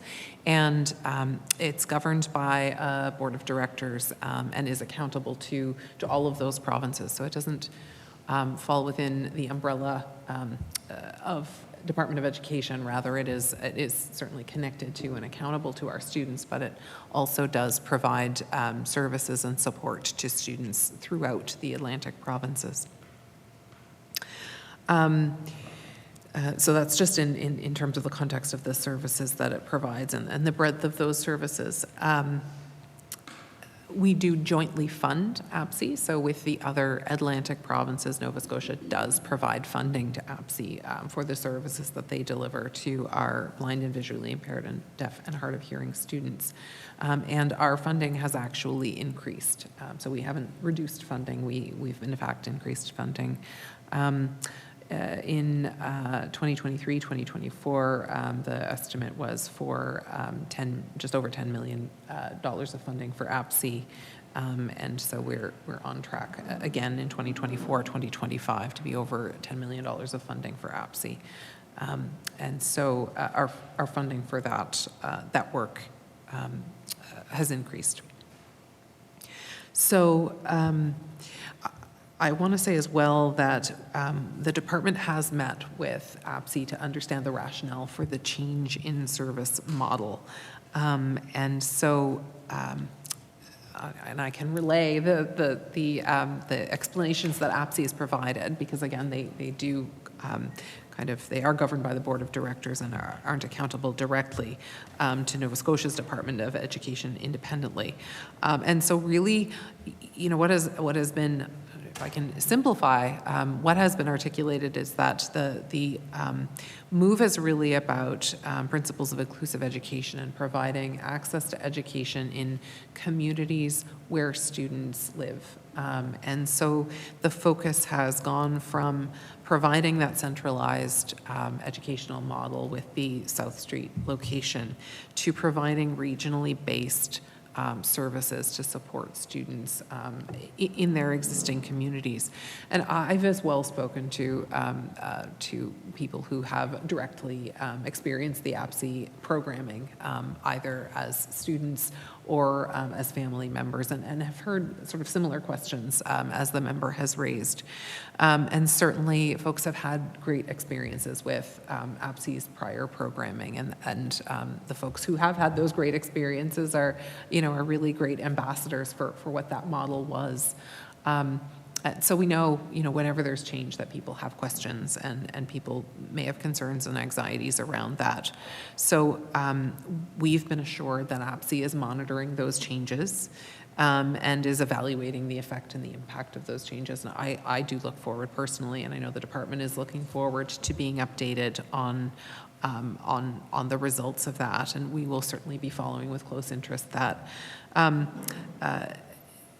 I can say that, we've also heard that there were challenges with the centralized model. So, for those who worked really well for it did, but, the focus with providing regionally based education opportunities is to ensure that that everyone has access, and not everyone always did have access when there was a lot of travel involved to access services. So, having said all that, though, I really am eager to hear APSE's report back on how it's going and to monitor the impact of those changes. I recognize the honourable member for Halifax Citadel Sable Island. I'm glad to hear that the minister is also interested in tracking the outcomes from this revised model, because that was actually going to be a question. And I think, what stakeholders have said to me too is, of course, inclusive education, but APSE always had the in-person sort of semi-residential, short-term residential programming with the sort of also the coaches that were available around the provinces. And now with just the coaches, there's a feeling that that's not enough or not achieving the outcome. So, I'm glad that there's an outcome monitoring process and that the minister will be following that. And I think with that, I'm going to hand it back to my colleague from Halifax Needham. Thank you. I recognize the honourable member for Halifax Needham. Thank you, Madam Chair. And I appreciate the questions from my colleague. I thought they were quite interesting. My question to the minister is, can the department table a list of schools showing their ages and options for expanding, like modular units and renovations? I know our last discussion, our colleague, I believe from Hamels Plains, asked similar questions. I know it's an extensive list. I know it's a longer list, but I'm curious to know what are the moving forward for the growth in communities.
I recognize the Honourable Minister of Education. Thank you, Madam Chair. So I've got lots of information to share. I will say I don't have the specific enrollment of the schools that I'm going to talk about, but they are available through, well, each of the regions keep and share that information. So HRCE would have that information online, and that's available. But I do have the projects, which I'll happily share now. I'm just going to take a few minutes and just sort of organize the way that I present them. So I want to talk about the ones that are already in place. So already in place, and most of these are in HRCE. So some of the modulars that we are procuring through now the commitment that we have in our annual budget to $40 million investments in the modulars. The ones that have been placed already kind of were done in an ad hoc way, so I'm really happy that we now are able to project forward and plan with some regularity for the inclusion of modulars. So the ones that are already in place include Basin View Drive Community Elementary School, and there we have a modular annex that includes 12 classrooms with a capacity of 300 students. Also currently in place is a modular annex at Clayton Park Junior High, and I think that that's the school where they told me they call the original school the mainland, and they call the modular the island, if I'm not mistaken, which is really quite cute, right? And this is what we see develop with the modular installations, is that they get used quite uniquely in schools. So you may see a particular department. So we know one of the schools has a math department located in the modulars. In other cases, and this again might be the mainland and the island, they will use it for a grade. So in junior highs, particularly when we see sometimes junior highs have grade 6s as part of their complement, they may use the modulars for grade 6s as they enter the junior high community. So also already in place are an 8-classroom modular unit at Duke Danville Elementary School, and that has capacity of 200. We also have a 5-classroom modular unit at Fairview Heights Elementary School, and there's an annex to that, and that has a capacity of 125. Then we have Grosvenor Wentworth Park Elementary School, which has 10 classrooms in the modular annex, and there's a capacity there for 250 students. We also have modular classrooms in an annex at Park West, and there are 12 classrooms there with capacity for 300 students. Let me see. We have Beachville Lakeside Timberley Senior Elementary School, which has a modular of 6 classrooms with a capacity of 150 students. And let me see. George P. Vanier Junior High School has a modular with 12 classrooms, and they have 360 student capacity there. Millwood High School received a modular unit of 12 classrooms in 2022-2023 with capacity of 360 students. And I think so. The next batch that I'm going to talk about are modulars that have gone in or are going in over the 23-24 school year. So I believe most of these are, if not all of them, are already in place. So they would be have been constructed and are in place now this year. So Bedford South School has 6 classrooms in their modular unit with a capacity of 150 students. Halifax West High School has a modular with 12 classrooms and 360 student capacity. Harry R. Hamilton Elementary has a modular with 6 units and 150 student capacity. Sackville Heights Elementary School has a modular unit, has a modular annex of 12 units with 12 classrooms with capacity for 300 students. Elizabeth Sutherland has 8 classrooms in its modular unit with 200 student capacity. Ellenvale Junior High School, which is the junior high school I went to. Shout out to Ellenvale. I left that school, still do. Has a modular as well there now with 12 classrooms and capacity for 360 students. CSAP, so those are HRC, those are all HRCE schools that we talked about. CSAP has modulars at Samay with 10 classrooms, 300 student capacity, and Torbay is receiving. So these three that I'm talking to about now are the 23-24 school year, but they're in progress. So the Torbay will be receiving 5 classrooms as their modular unit with a capacity of 125. And yes, and then we have Greenfield Elementary School with 4 classrooms and a capacity of 100. So that also is in progress as well as the 2 CSAP schools that I just mentioned there. And Greenfield is in Cape Breton. And then finally, we also have modulars that have been procured for HRCE with 2 units with capacity with 2 units, each of which has 8 classrooms, and their location will be determined. I recognize the honourable member for Halifax Needham. Thank you, Madam Chair. So you're saying the last one, you haven't found a space for them yet? Because I know there's a need, like we know there's a need, but I'm just curious, like there's not a space for them in particular?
I recognize the honourable Minister of Education. Thank you, Madam Chair.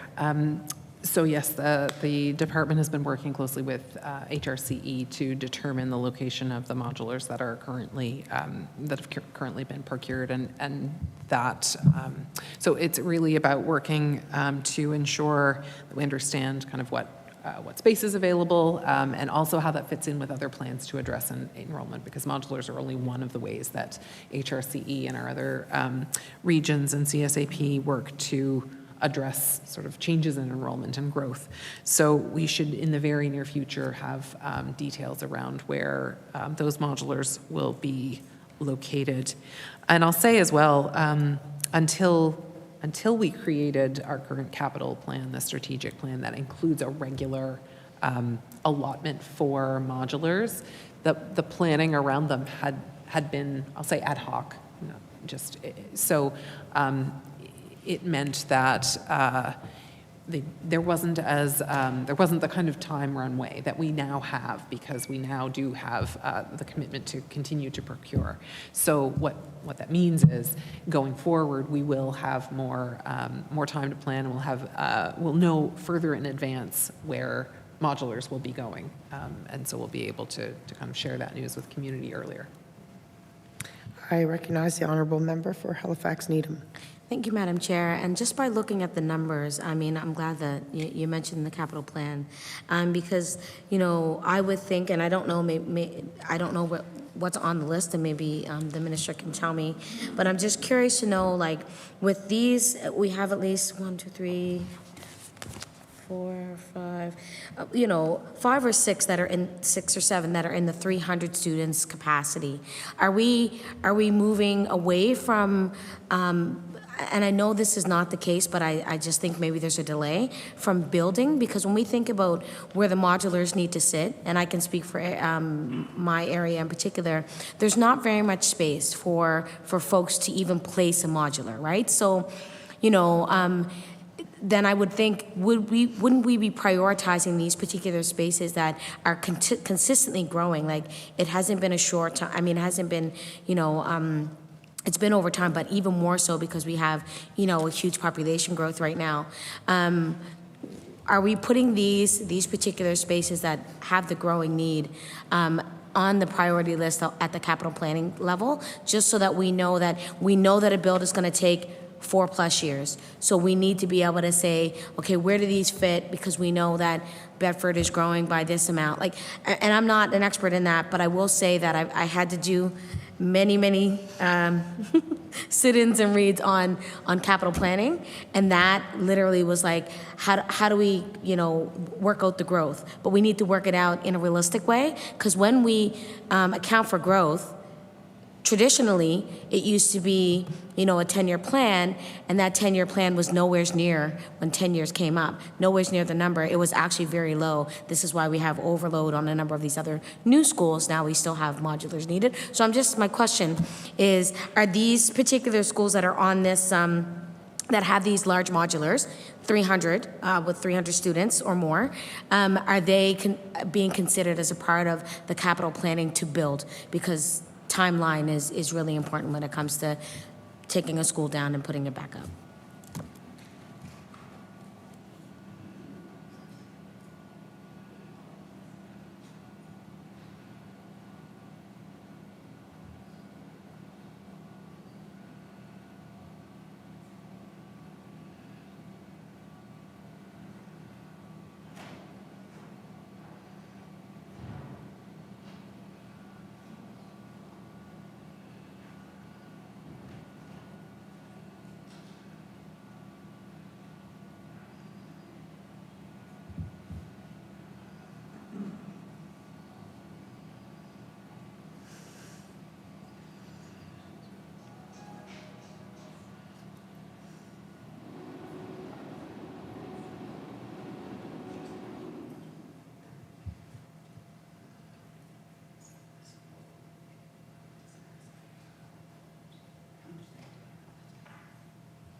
I recognize the Honorable Minister of Education. Thank you, Madam Speaker, and thank you very much for the question. Through the Speaker, the member has addressed some of the challenging issues that we're grappling with now that we have growth, and I will say, school planning for decades in Nova Scotia has been around decreasing enrollments. So all of the models, all of the planning, all of the sort of routines and practices were really around decreasing enrollment. And so it's a really significant and exciting shift that we now have to make to plan for and address the unprecedented growth that the province is experiencing. So the member has identified some of the elements of those challenges. I will say at the outset, and I'm glad the member articulated this question because I want to be really clear in the answer, we are not shifting away from building schools. We are absolutely still building schools. So the addition of using modulars to our arsenal of tools or our kit of tools to address growth is exactly that. It's an addition. It's not going to detract from our plans to continue to build schools in the more traditional way. Although I will say our modulars are resilient and long-term assets, and they do provide They do provide very responsive, comfortable spaces. And you know, we do see in jurisdictions where that is what is used as school builds. But that's not to say that we're shying away from building schools. We are absolutely still building schools in addition to using modulars. And so we really can't rely on the trends of the past. And I think I also want to kind of explain how modulars interact with the broader school planning as well. So our school capital plan incorporates a variety of tools. So we've talked about modulars, we've talked about traditional builds, I'll call them. Traditional builds do take a number of years to get off the ground, literally and figuratively, both in terms of the consultation and the planning, the identification and acquisition of land, and then the methods of construction. It just means that there's a longer runway for that to happen. And as the member identified, you know, that traditionally the thought was 5 years, but especially over the last number of years when we've seen interruptions with supply chain and interruptions with labor that in many cases, or in some cases at least, have extended to closer to 10 years. So that is kind of the reality of our traditional builds. Modulars allow us to be much more agile with meeting growth needs in communities. And so we're able to have modulars up and running within a matter of months of identifying a location for them. And so that's why we've seen, that's why we've used modulars so extensively in HRCE, where we see the significant impacts of very quick, rapid population growth and consequently the enrollment in schools. I also do want to take the opportunity to say that just because we may deploy modulars for an area, for a community, and for a school, that doesn't mean that that school is also not considered for a refresh, for a new build. Modulars are, yes, they can be a long-term asset and a long-term answer for sure. They're constructed in a very resilient way that will, you know, they have a long lifespan, but they also have the flexibility that we can use them as a midterm option. So we can stand them up quickly, and if and when we need to, we could redeploy them elsewhere. Which keeps those flexible options open so that a community may in fact see modulars used as a short or mid-term option while a new school is being built. And those strategies or tools, along with our strategic land purchase envelope, along with the increase in our TCA budget, allow us to be much more nimble than we ever were in terms of maintaining and preserving existing infrastructure and then building and adding to our spaces to meet growing needs of communities. I recognize the honourable member for Halifax Needham. Thank you, Madam Chair. So I'm going to shift because, I mean, I kind of want to know what the timeline is for getting schools open, but I mean, like you just mentioned, you know, it depends, right? Like supply and demand, need, all of these things. So I can't expect the minister to be able to say, well, it's going to be a hard 3 years or 4 years. I mean, we've seen that already. So I won't ask that question, but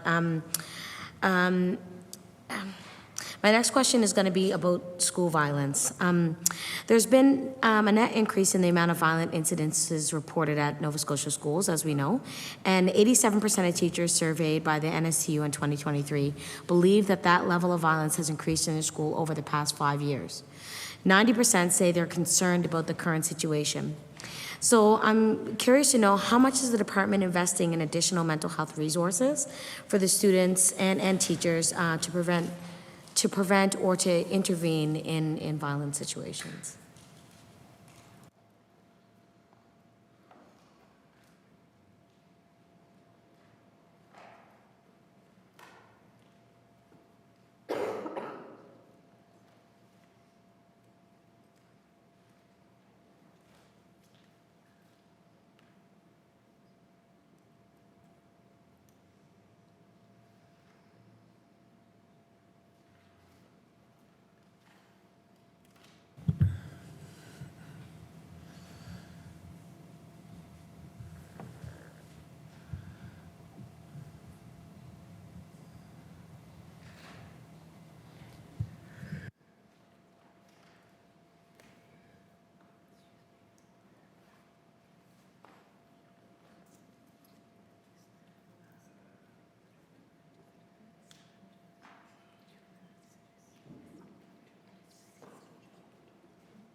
I recognize the Honorable Minister of Education.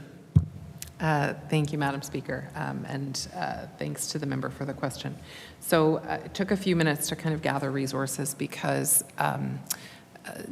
the reality is, and this is true for many many areas of importance and focus, and so mental health, safety, and other areas.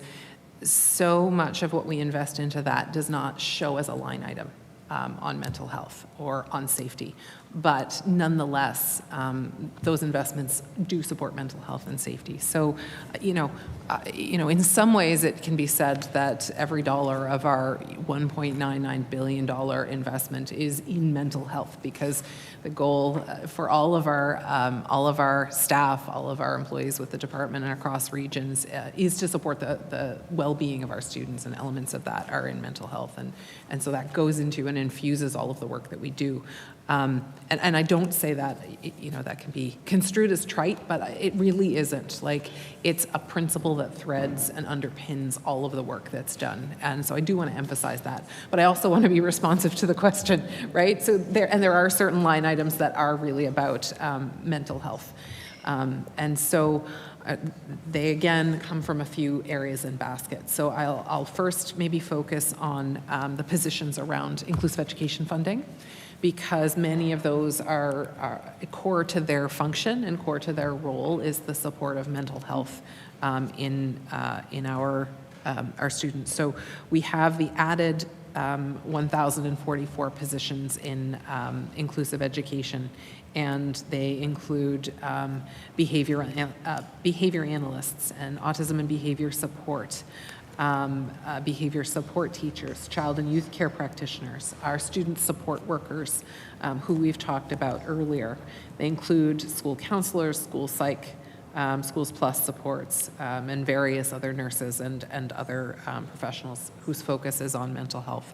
So that is a significant $78.3 million investment, which is very much rooted in mental health and well-being of students, and supporting their well-being and consequently their safety.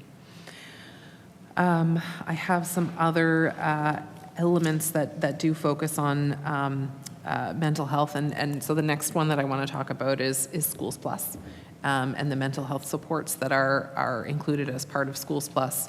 I want to go back and say again, in relation to those inclusive education positions and the 1,000 of them, there are each of those positions are positions that were included as inclusive education funding, but there are additional of those classifications already in the system that were there prior to the additional $78.3 million.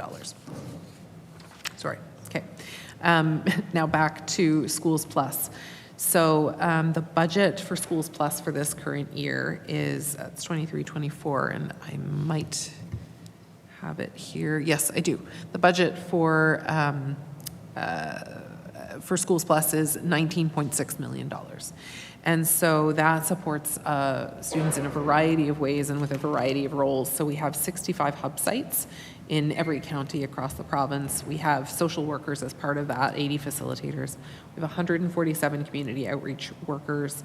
We have regional coordinators, 4 of those, and 54 Schools Plus mental health clinicians. And so it's a really important support that we have for health of students, and particularly mental health of students. And it represents a collaboration between our RCEs and the CSAP, as well as health professionals at the IWK and Nova Scotia Health. And it's a really innovative nationally program that is very responsive to school needs and mental health. Part of that are adolescent outreach services, focusing on brief and early intervention for self-management functions for youth aged 12 to 19, and that encompasses grades 6 to 12, who are at risk of mental health or substance use issues. And there are 31 of those adolescent outreach workers employed by NSH who offer services across the province in about 100 schools. And we also have, as part of that envelope and as part of that work, school-based youth health centers. And so I think it's important to know that we have these spaces that are rooted in schools that are accessible and available to students to access for their health needs and including their mental health needs, helping students to get those needs met kind of in the spaces where they are and to navigate other healthcare services. So that is,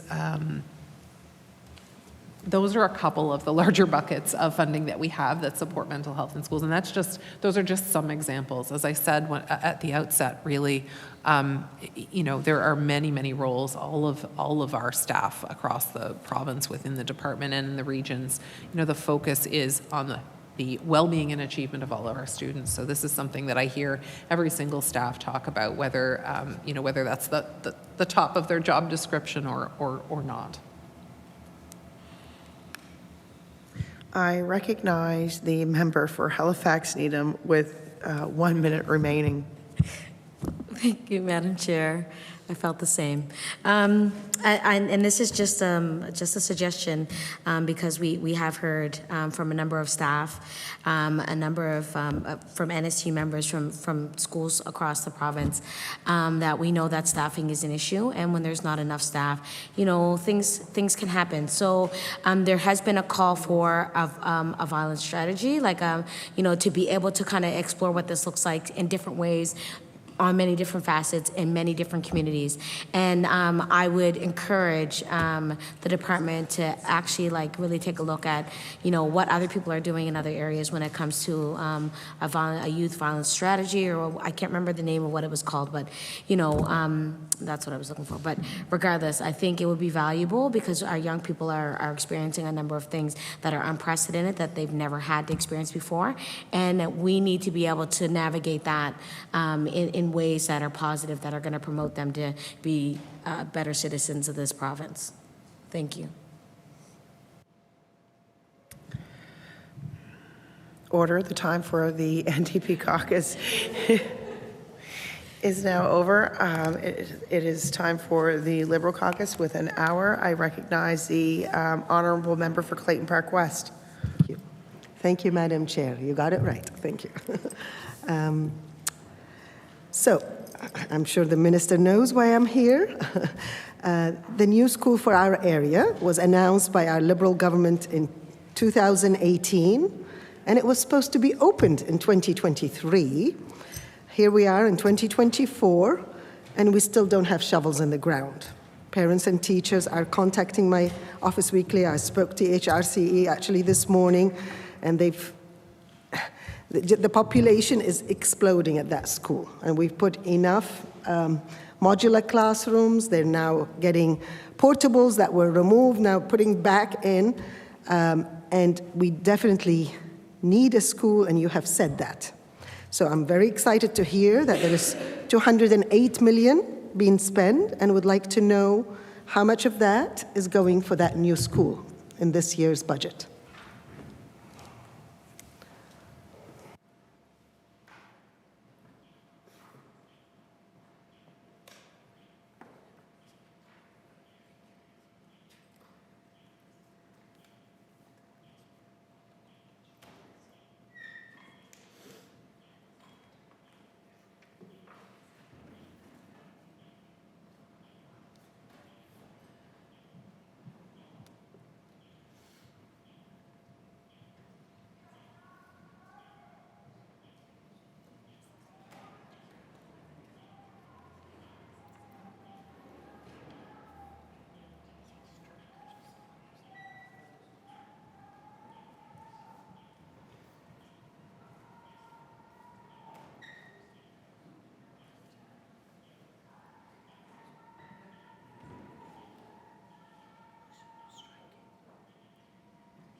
I recognize the Honorable Minister for Education.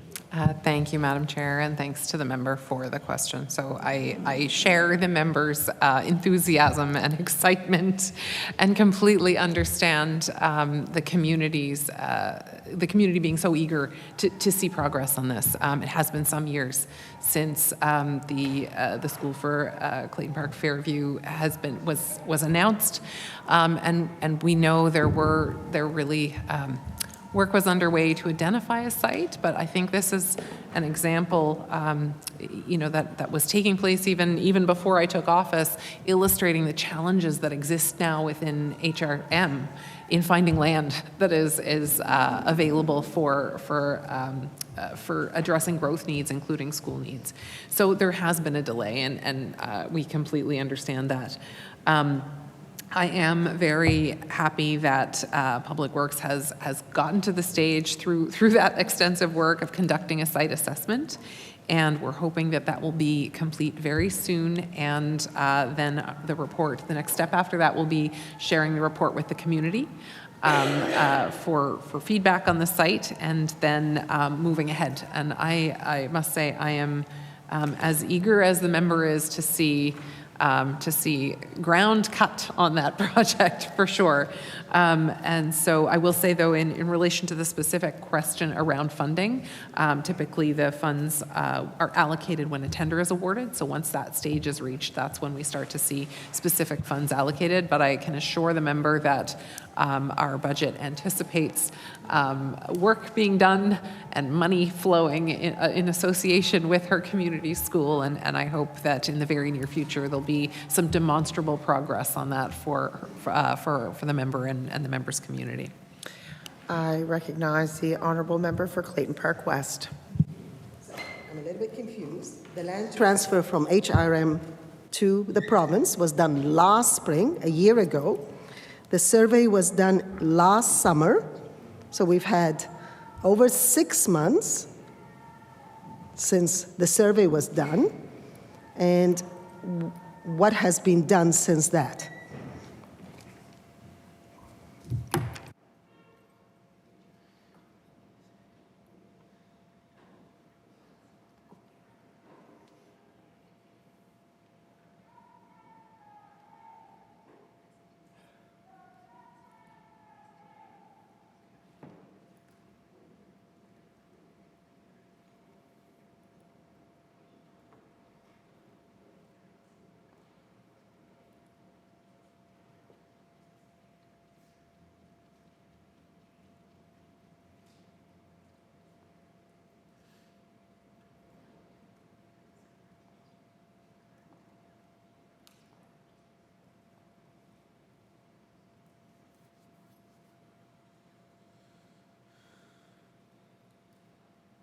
I recognize the Honorable Minister of Education.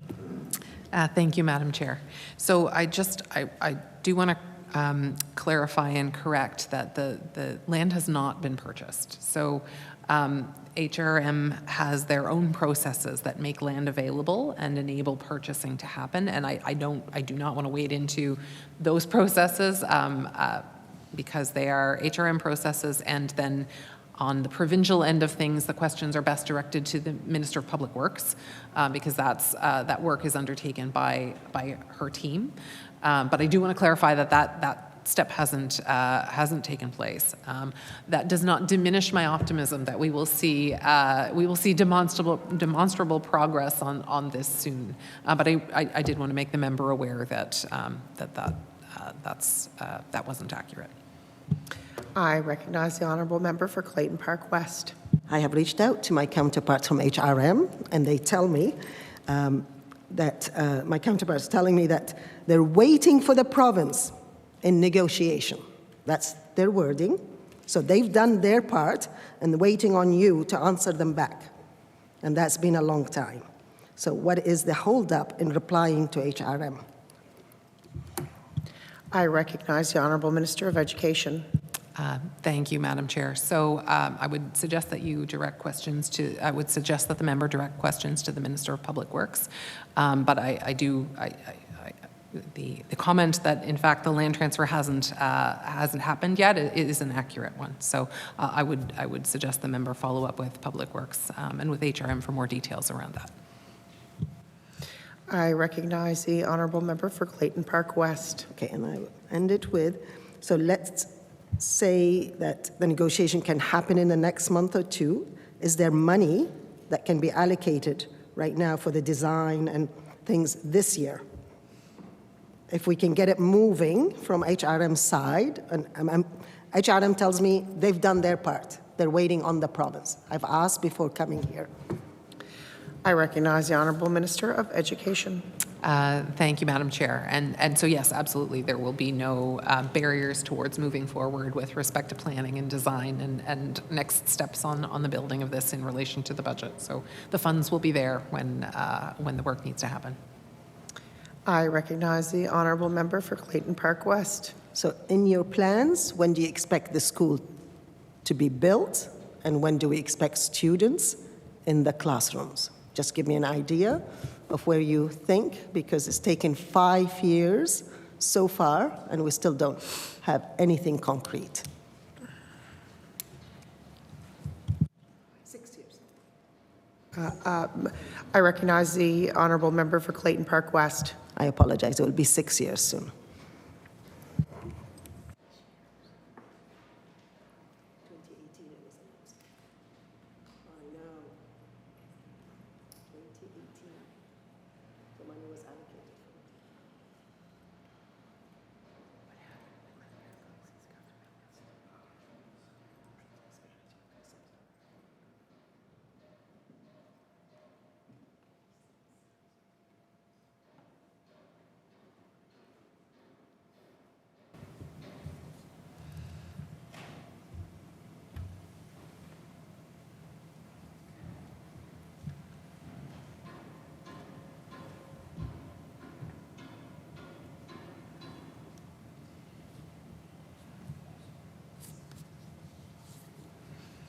I recognize the honorable Minister of Education.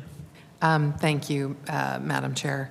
I think that this situation with the new school in Clayton Park Fairview is very much illustrative of the challenges that exist now in this current land acquisition landscape that didn't exist 10 years ago, and why we need to approach securing land for schools and the building of schools and capital planning around schools different than has been undertaken in the past. So, you know, I've been in this office for just slightly more than 2 years, so I know this has been a 6-year journey for the members' community, but my involvement and our government's involvement has just been over the last 2 years. And so we're working as diligently as we can, recognizing that there are multiple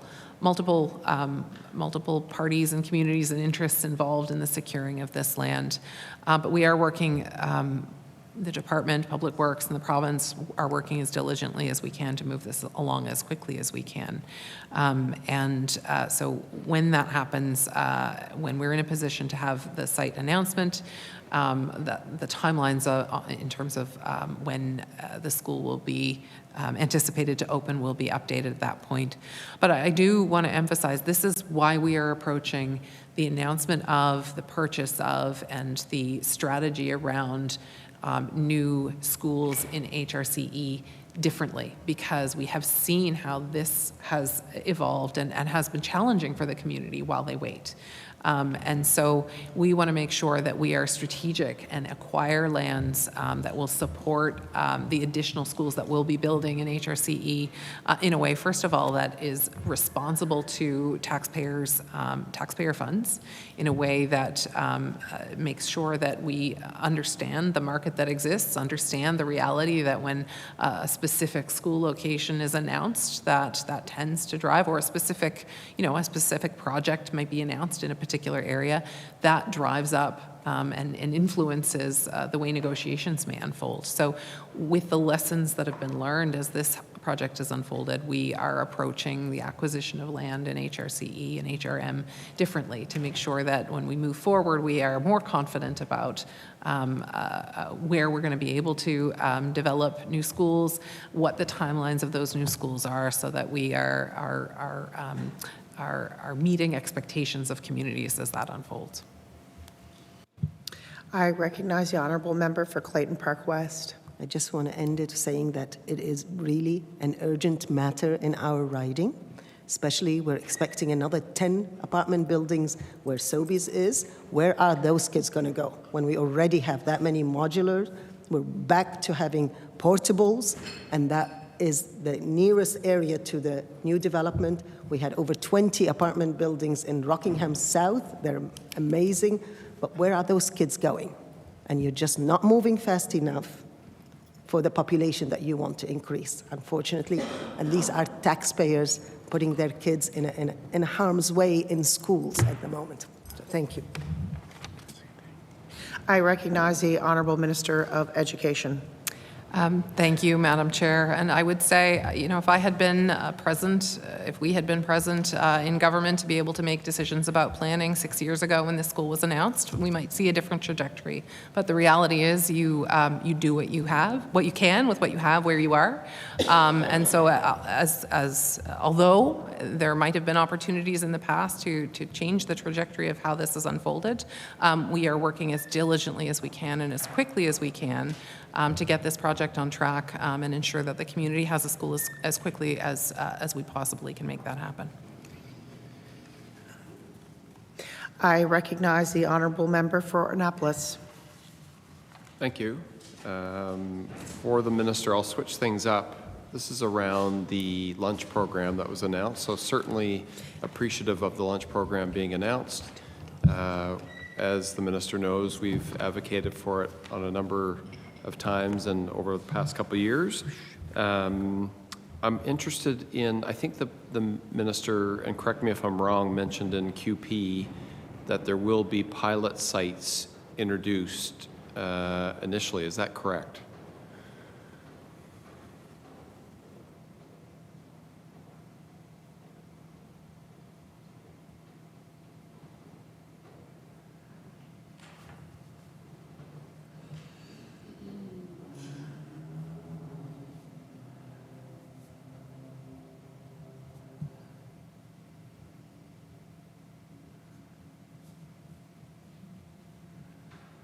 I recognize the honorable Minister for Education.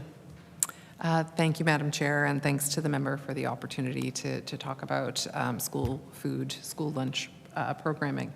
So certainly in my conversations with school teams across the province, I heard a lot about food in schools, and I do recall might have been a school in Colchester that expressed an interest in being part of a pilot for universal lunch programming.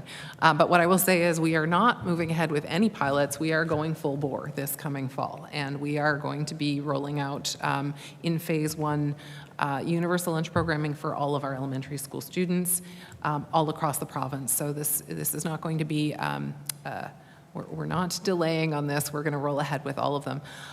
What I can say, though, is we already know a lot about food in schools because we have so many different models for the provision of schools already underway across the province. And so although they are not pilots, examples like the programs that exist now, so I think, for example, of KCA, I believe, who has adapted their lunch program over the last years, and the schools that have introduced salad bars, those all serve as lessons as pilots might for how we can expand that across the province. I recognize the honorable member for Annapolis. Thank the minister for that answer.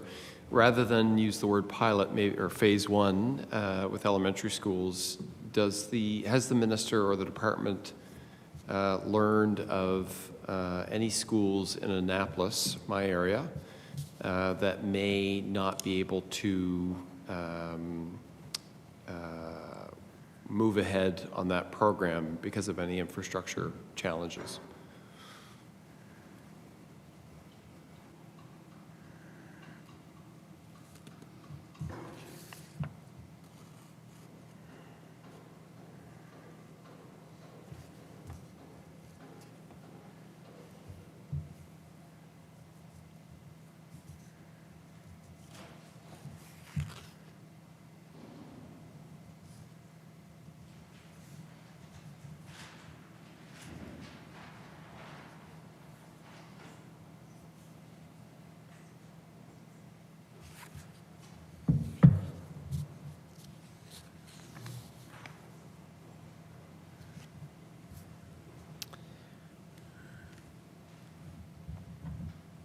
I recognize the Honorable Minister of Education. Thank you, Madam Chair, and thank you to the member for the question. So we have across the province a variety of offerings in schools around facilities for food. Some schools have really no facilities around that at all. Other schools have full cafeterias, full kitchens. But I will say to the question about whether there have been any schools identified that that will not be able to participate because of a lack of facilities, the answer is no, absolutely not. So whatever the state of a school's current facilities, we will be moving ahead with the provision of universal lunch programming for schools across the province. And so it's going to look different from school to school. For those schools who currently have fewer resources or less facilities available around food, we do have funds available to enhance, augment, upgrade, or update those facilities. But we will also be looking at a variety of other models, and we may see that some schools have food delivered, and that may be the perfect permanent solution to the provision of food in schools based on opportunities in the community around that. There may be partnerships that evolve with restaurants or with the community college, and then that ends up being the final model for those schools. And it may be that we see transitionary models where we see first delivery options happening, but the schools may choose to work towards a different option. But what I can say for sure is we're rolling out a universal program, and that means food for all of our students. And so in our first phase, when we're targeting our elementary school students, we'll be providing lunch for our elementary school students across the province, regardless of what facilities currently exist in their schools. I recognize the Honorable Member for Annapolis. I appreciate that candid answer, so thank you. I've got 2 young kids in the system, so it's dear to my heart. My next question would be around, more specifically, if there is a gap on delivering and that there is a model that would be individual or work in best favor to a certain site, what responsibility lays on the school and the community working with the minister and her department? For example, I would argue Annapolis is unique. We have some of the highest poverty rates in children in the province, something we're not very proud of and we're very concerned of. However, an advantage we have is we're surrounded by farms and producers and all sorts of opportunity in agriculture that maybe not other regions have. So as MLA and as a dad, how can we work with the department? What are our responsibilities in the community? What can we flag? What is the channel, I guess, to get this information through to the minister and her team and take advantage of the competitive position we have, but also compensate for the poverty rates that we're seeing? Thank you.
I recognize the Honorable Minister of Education.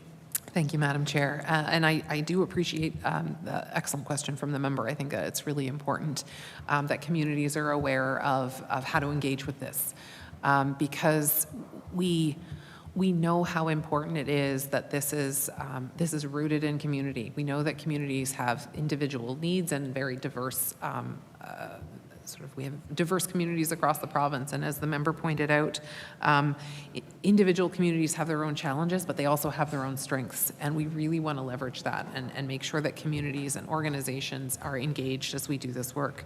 And so in terms of the channel to, for communities and others to connect in with the work, following our announcement of the school food program, we corresponded with and connected with the regions to connect with principals and get information, school level information, to inform and help us do this work. And so I would say that community role for connection is really at the SAC level.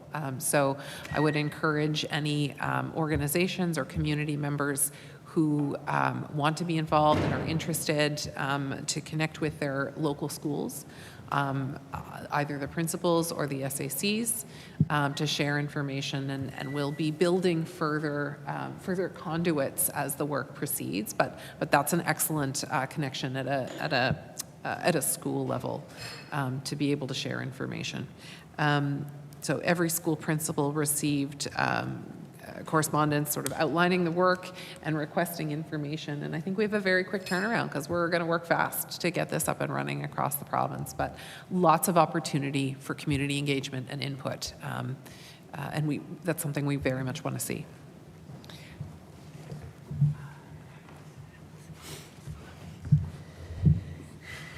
I recognize the honourable member for Annapolis.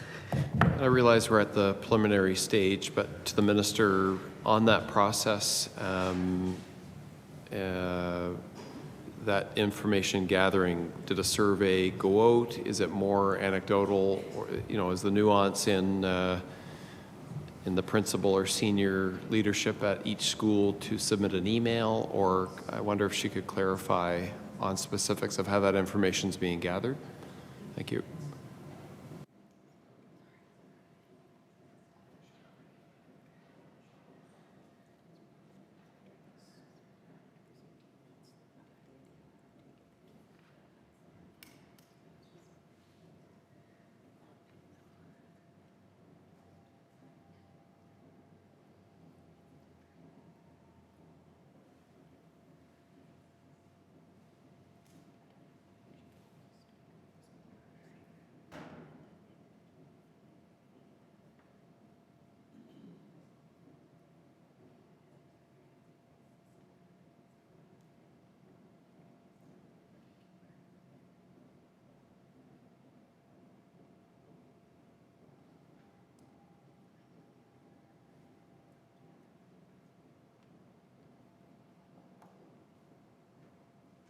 I recognize the Honourable Minister of Education.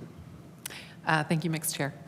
The survey that went out is in fact a survey, so it's very specific, pointed questions, and it is to gather, we'll say, preliminary information, but really to fill in details that we need to know as we support this work, and that includes making sure that we have a complete understanding of what's in place at each school across the province, at each of our 373 schools, so that we have a fulsome understanding of the programming that's in place, the infrastructure that's in place, and the connections that exist and supports that exist around the current provisioning of food in schools.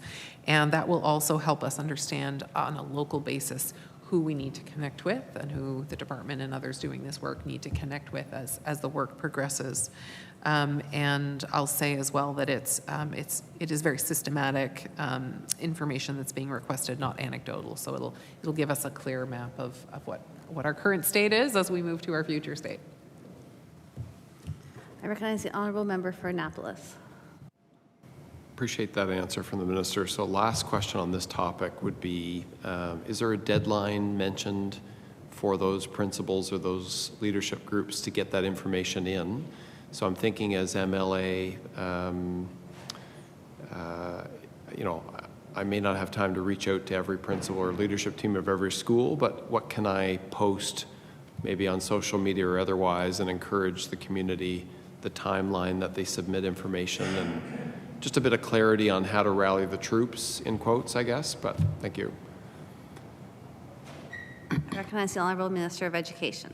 Thank you, Mixed Chair, and thank you to the member for the opportunity to kind of clarify that. So the initial survey is, the deadline is actually March 8th, so that turnaround will be fast. But again, it's all information that's in the purview of the principals, so it won't be information that they necessarily need to hear from community on. As the work progresses, though, the SACs will continue to be a conduit to inform and connect with the work and be voices of communities. So there's no urgent rush for communities to reach out to be able to respond for that issue, the initial survey. But it is important for folks to know that the SACs are like a great channel for having discussions at the school level about what they're hoping to see in school food programming.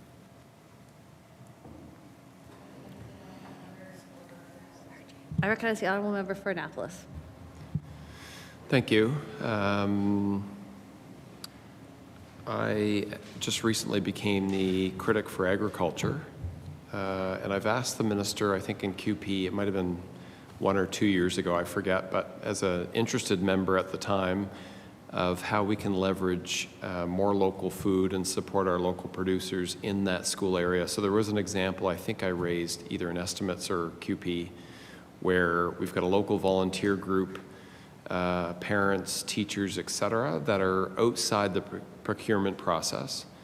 They're able to get better deals, healthier food, et cetera, from local farms and producers and owners of businesses within agriculture that are actually in the school.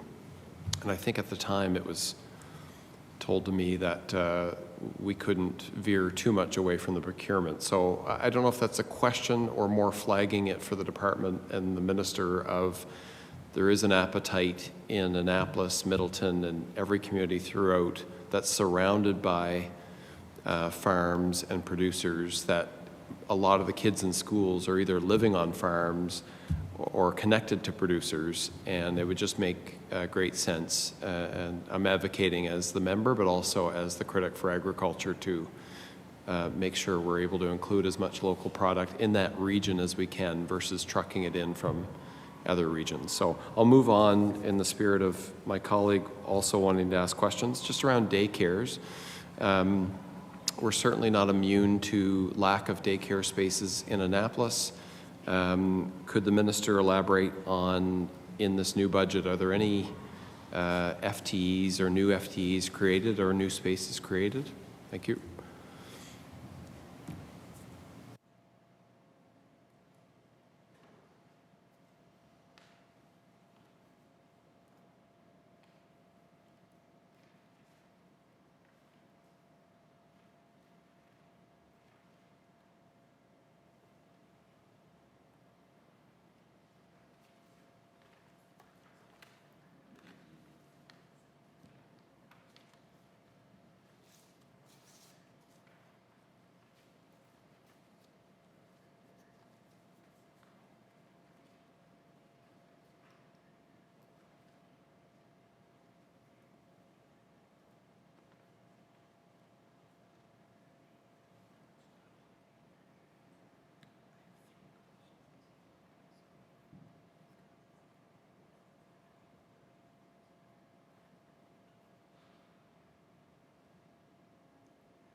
I recognize the Honorable Minister of Education.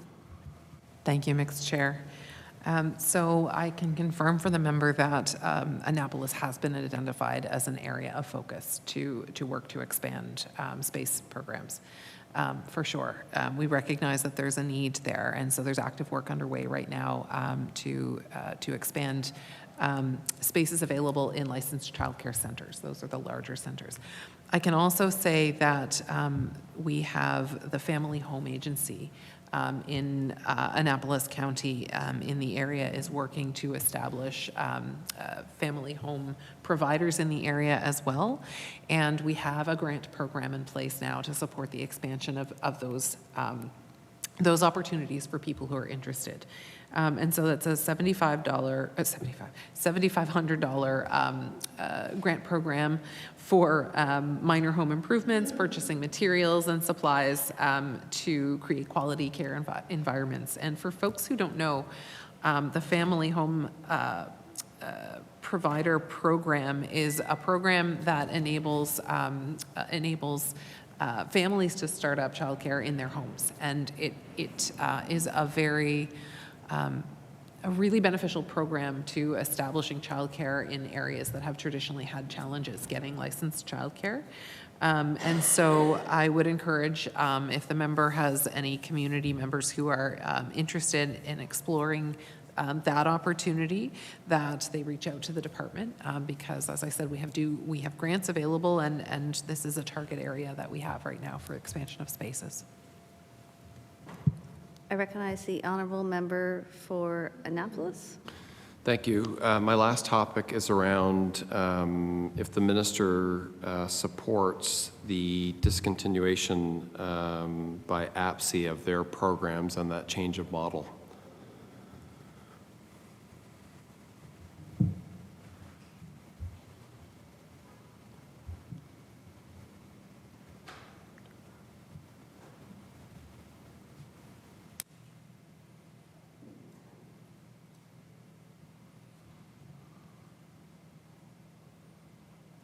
I recognize the Honorable Minister for Education.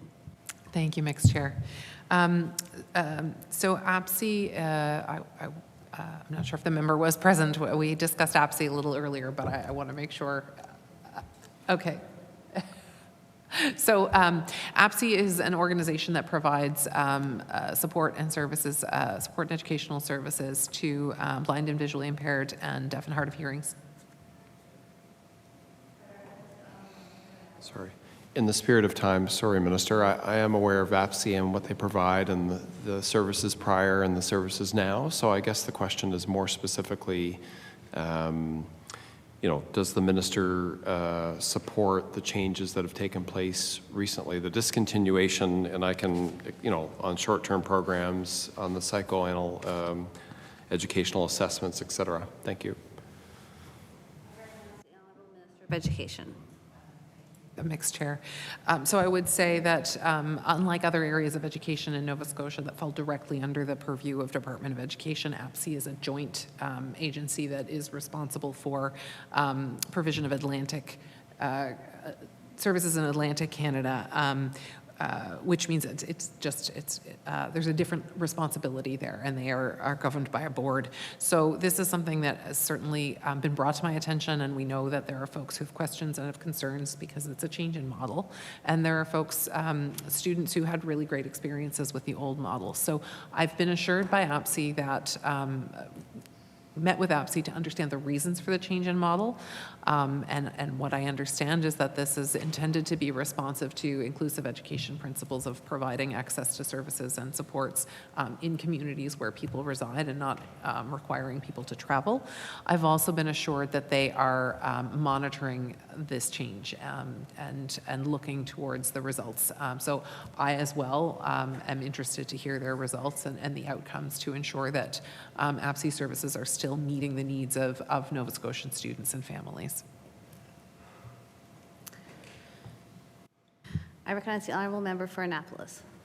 Thank you, and I do understand it's a joint effort, but my understanding is the executive committee of the board is made up of deputy ministers from the 4 provinces, and my questions, were around what do we support as a province on that group. And what did we reject? And what are we comfortable with? Thank you.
I recognize the Honorable Minister of Education.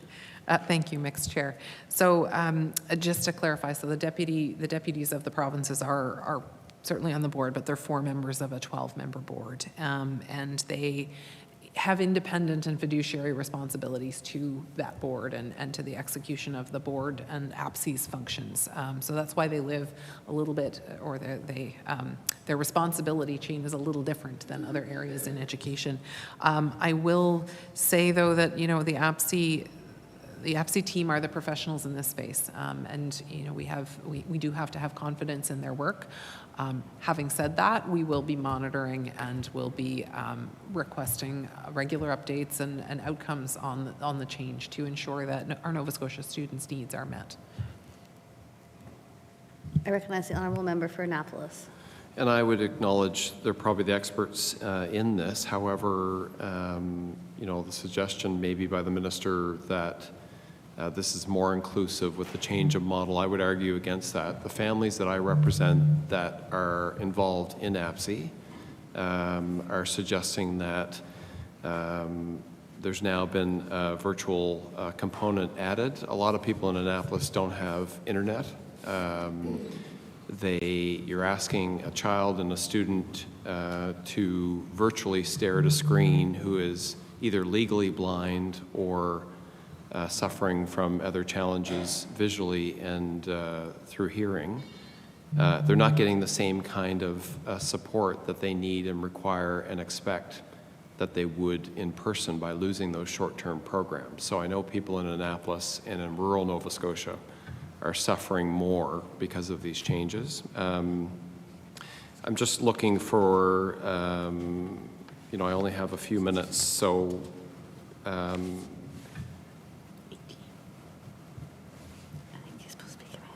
there's mention of regional gatherings in place of short-term programming. Can the minister comment on how frequent those gatherings will be? Where will they be held? And when they will start? Thank you.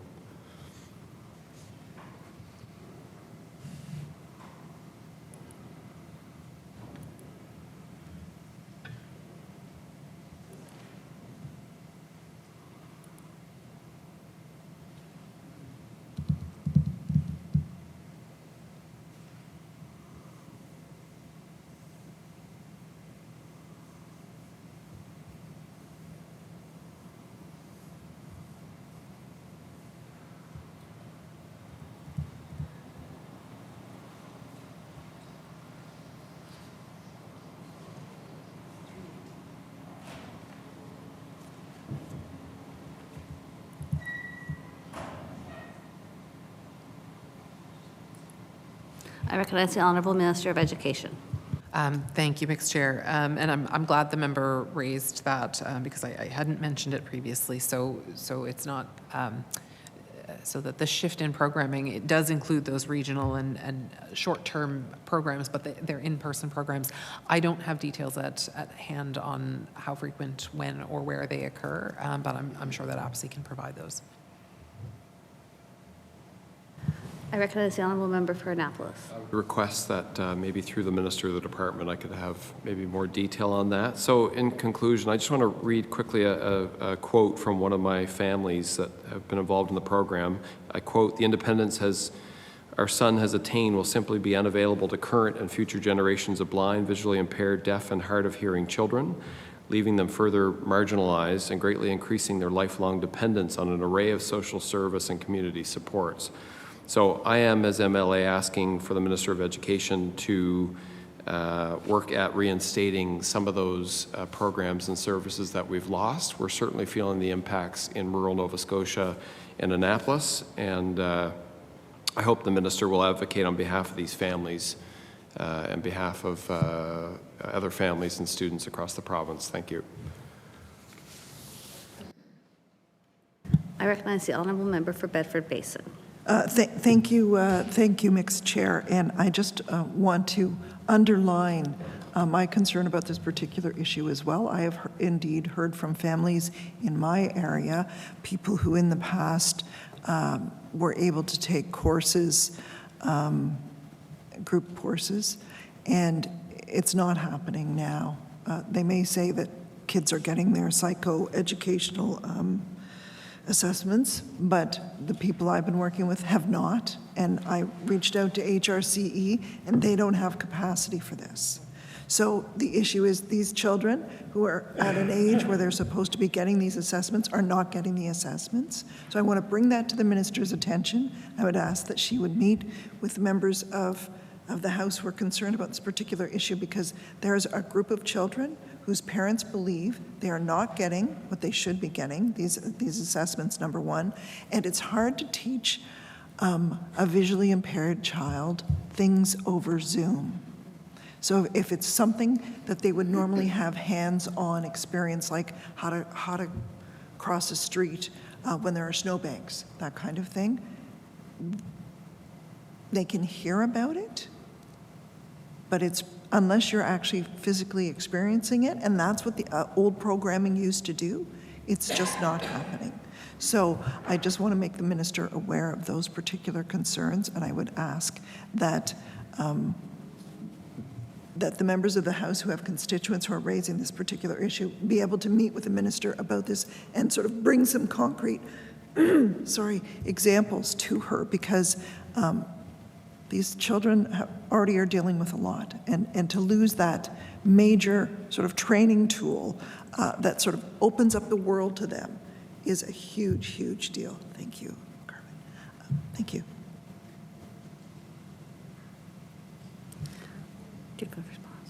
I recognize the honourable member for Bedford Basin.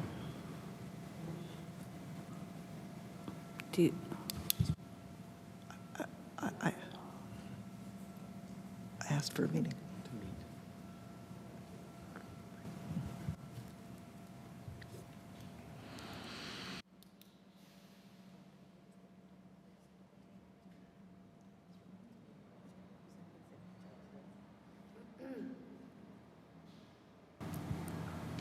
I recognize the honourable Minister of Education. Thank you, Mixed Chair.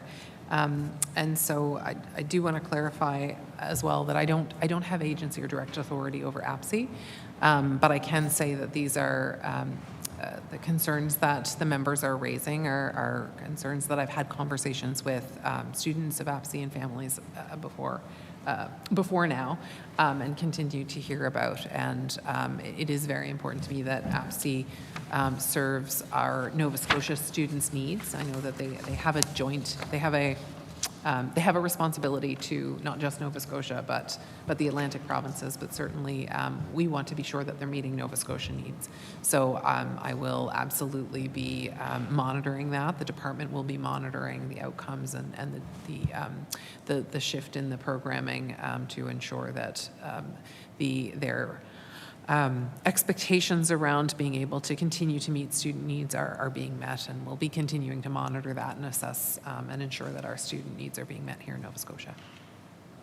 I recognize the honourable member for Bedford Basin. I can assure the Minister they are not being met. Their needs are not being met. That's why I asked for a meeting with the Minister. So I'm taking from that answer that the Minister will not meet with members of caucus who have of our caucuses who have concerns about this. So I'll move on to another question. In Bedford, recently, my colleague from Bedford South and I met with a teacher who was deeply concerned about the situation in the classroom. Elementary school teacher who's taught for many years. And it was about this sort of just the crushing weight of needs that teachers are dealing with right now, particularly in areas experiencing a lot of growth, and Bedford has experienced a lot of growth over the last number of years, as we all know. What she's seeing is immigrants come in after the October deadline, so that we're seeing classrooms of 5 and 6 children over the cap, a multiplicity of needs. Some children are coming in and they're unable to read and write in their own home language, so they're walking into the classroom and they lack functional literacy in their own language, let alone, trying to translate that into English. And often they're dealing with trauma as well. And she was deeply concerned about the lack of support for teachers in the classroom, and just really setting up our new immigrants for success. She suggested that in fact, it would be important to ensure that these children can actually spend more time learning the basics of math and reading, in addition to learning English. And she just really feels that it's not fair to them and it's not fair to the other children in the classroom. And I've got one more question, and then I'll just let the minister go, because I don't, she can answer, because I know she may have quite a bit to say, and I don't want to get chopped up here at the end. The other thing is that in terms of the schools in the Bedford Basin area, we have older ones. Fort Sackville School doesn't have a gym, it doesn't have a cafeteria, doesn't have a library. It's really teeny. I think it has 6 classrooms, and gym is the hallway in the center. Eaglewood School, and these 2 schools are part of the Sunnyside School family of schools. They were slated to be renovated, but the explosion in population has meant that that's been set aside and new schools have been built. But Eaglewood Elementary does not have a cafeteria. It is a 2-floor school, and children who are physically disabled cannot get up to the 2nd floor. There is no elevator.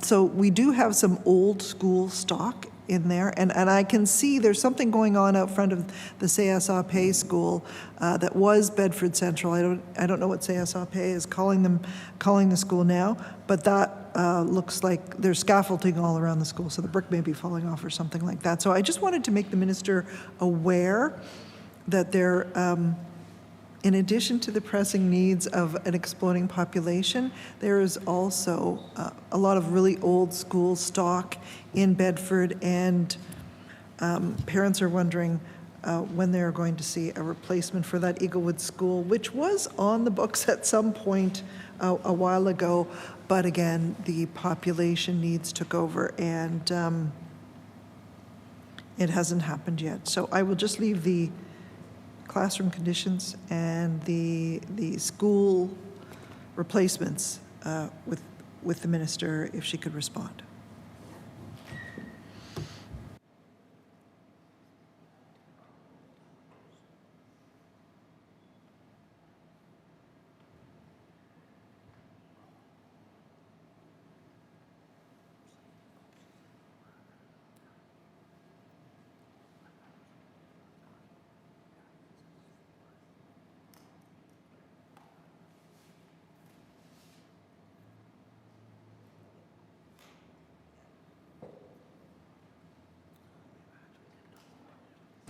I recognize the Honorable Minister of Education with about 6.5 minutes left for the Liberal questions. Okay. Thank you, Mixed Chair. So there were a lot of I think, questions rolled up into the members' comments there, so I want to kind of go through a few of them, and hopefully I've captured them. So in no particular order, I think I just got notes here. I'll go kind of top to bottom with what I've captured. The first issue that the member raised was, I think, in around growth generally, and the question of classroom sizes, and the volume of new students entering the system. And so I can say in relation to that, yes, absolutely, this is an issue we're experiencing across the province, but we know that particularly in HRCE, that is that growth is something that we see more intensely in HRCE, in particular areas of HRCE. And in relation to class size, we often talk very quickly about class caps, and the concept that if we exceed class caps, immediate action should be taken to reduce that. But I think when we actually talk about it and play it out, that's not necessarily what the students or the families would want to see, right? So what we used to have with growth was not a model, but a reality that people tended to move at specific times of the year, and we would see surges in population and moving trends. And I recall this from sort of real estate years ago. There was a big move, people looking to buy in March so they could move in the summer, and then you'd see the enrollment change in the fall leading up to this new school year, and you would have fairly stable enrollment over the course of a year. And so at that time, your class caps meant that, and again, you would look at class caps at a particular time in the year, and that was stable. We've seen a dramatic shift from that trend to a situation where enrollment changes on a much more regular basis than it used to. And so what that means from a class cap perspective is if you reconsider throughout the course of the year, instead of making quick changes at the beginning of a year in class configuration, before routines are established, before you make your way through certain lessons, before groups connect with one another and students develop that relationship with their teacher, we find those enrollment levels changing through the course of the year. So then we're looking at, well, what do we do if a class looks to be exceeding cap after the holiday? When you're months into a school year and students already have those relationships with one another and with their staff. So then the answer isn't quite as simple as, we should shift that class around, because many students and families would say, actually, no, we like the class. So for those reasons, when that happens, and I will say it's a small fraction of our classes that do experience that through the course of the year, we do have to look at different resourcing. So it may be the case that you want to rearrange the class configuration, but the other tools that are available and that are often preferable to classes are that we deploy an additional teacher or other resources into that class so that you may be over cap, but in fact you have 2 teachers at hand to be able to handle the volumes. So I did want to clarify that, because it sounds, when you quickly talk about it, it's pretty simple to stick with a class cap, but the reality is for most people, they don't actually want to see that happen. They want to see it addressed in a different way. So the second issue that the member raised was in relation to newcomer support. And this is it's a related question. The reason that we're seeing the changes in enrollment over the course of a year is because we are having so many newcomers to our communities. And it's so important that we do the work to support them. And I will say that this is something that I've had detailed conversations with staff teams about as well. So when I've visited schools, I recall visiting one school, and there's always a nervousness, I think, among staff when the minister is engaged, which I'm always, I really don't want that to be the case, right? I very much am of the belief that I want to see things as they are, because that's how we address people's needs, that's how we best support people in the system. So when I went to one school and they were sharing some work that they were doing around newcomer support, and it was a program that they offered to newcomers whose English was not their first language, so English as an additional language students, all of whom were newcomers. And it was a program where they offered a I'll call it a pull-out class, where they took some time each week to take this group of students who was interested in this experience and do targeted training around English. And it was an opportunity, a safe space where newcomers could ask questions and learn the language in a way that was targeted to their own individual needs. And I think there was some nervousness around sharing this with me, because I think there is sometimes a perception that inclusive education means all kids in all classes at all times together. And the reality is inclusive education can be an array of supports that are targeted to the choices and the needs of individual students. So I was so grateful to see this program in action, and I heard from other staff teams across the province in conversations that they were interested and needed support with newcomers. And we've actually connected staff teams with that school to understand what they're doing and how that might apply in their own school. And as one of our ideas for education pilots, ideas that were advanced by teachers across the province, we actually do have a newcomer support program that's being piloted in a number of places across the province. Those are just some of the new things that are happening in support of newcomers across the province. But of course, we also have many inclusive education supports that exist already in the system to help with our newcomers. And the member did raise a really important point. Like, I'm talking now very generally about Order. newcomers. The time allocated for the Liberal questions has elapsed.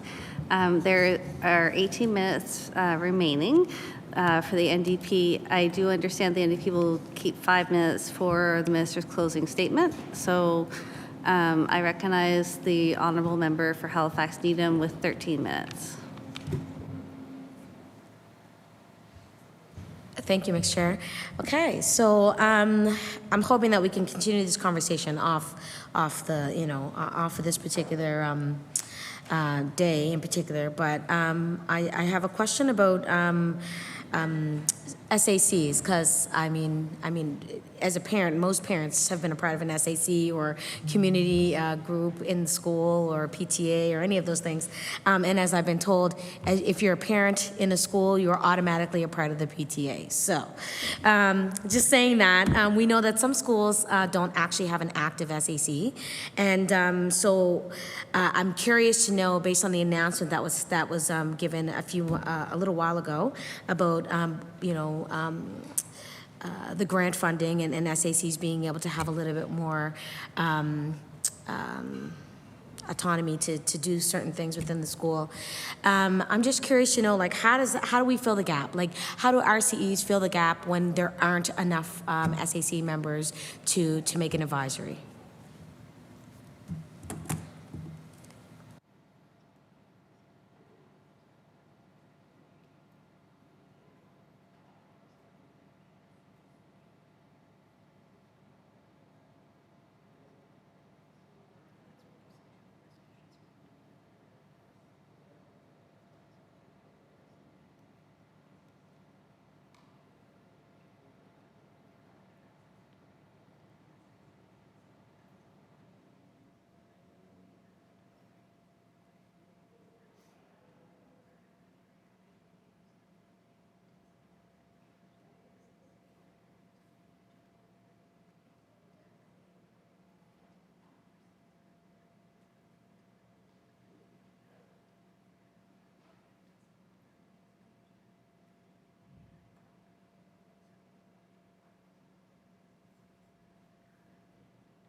I recognize the Honourable Minister of Education.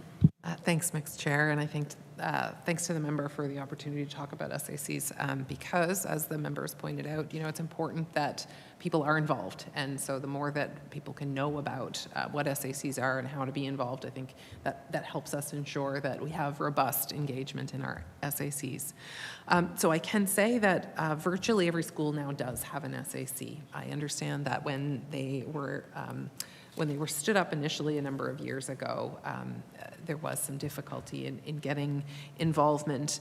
But one of the ways that the people were encouraged to be involved was through the provision of grant funding.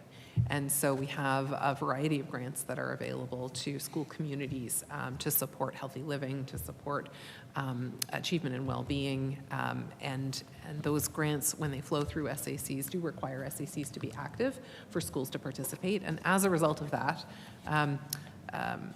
we do see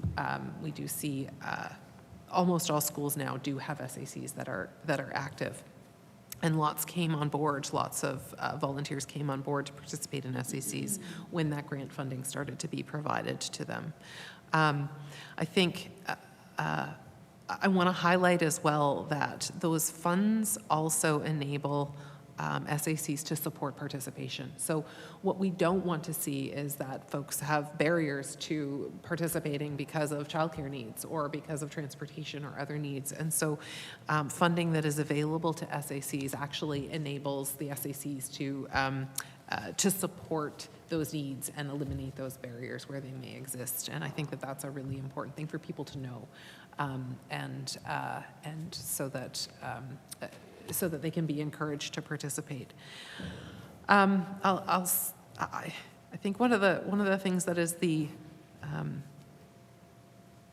biggest disincentive to being involved in something or participating in something is if you feel like your work doesn't matter, if you can't make an impact. And so the work that we've done around enhancing local voice and augmenting and enhancing our SACs it really is work that is designed to ensure that those SACs have impact, they have meaning, and they are able to provide a positive impact in their students' lives, in achievement and well-being of their students in their schools, and in the school experience. And so that's been done in a few different ways, or it's happening in a few different ways. Not all of these things have rolled out yet.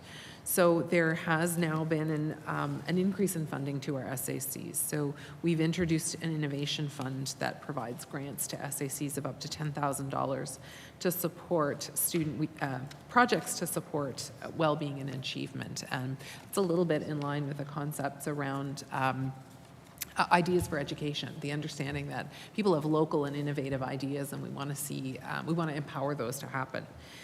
We will also be starting an annual SAC chair conference, which is something that we heard from folks that was really necessary. The power in SACs is that they're local, they understand local needs, they understand their local school communities, and so that's really important, but we also want to leverage that on a system level. So we want to do a few things. We want to leverage that local knowledge and expertise and experience on a system level, and bringing our SACs together on a provincial basis allows us to do that. It also allows networking to happen to enable SACs to learn from one another about what is happening at other schools. And it provides us an opportunity also to be responsive to the need that was identified with SACs about what are we supposed to be doing and how are we supposed to do it. So it's an opportunity for training and education to the members of SACs about how to fulfill that role and how to really be successful in making a difference at a school level. So those are just a few of the ways that we're acting to support engagement and support participation on our SACs. I recognize the honourable member for Halifax Needham. Thanks, Mr. Chair. What has changed? Because those are all the same things that were happening with SACs before. What has changed? Is it the funding that's being able to enable folks to be able to participate, i.e. childcare and transportation? Are you finding that that's a reason why now folks are able to kind of really be more available? Just because all of those things that you mentioned about SACs was happening previous to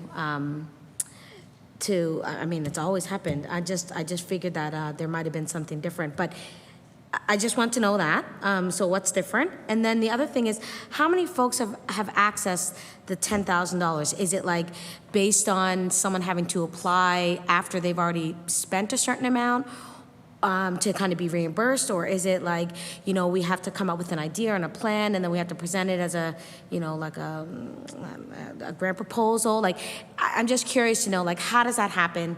And what are the criterias to be able to access $10,000?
I recognize the Honorable Minister of Education. Thank you, Mixed Chair.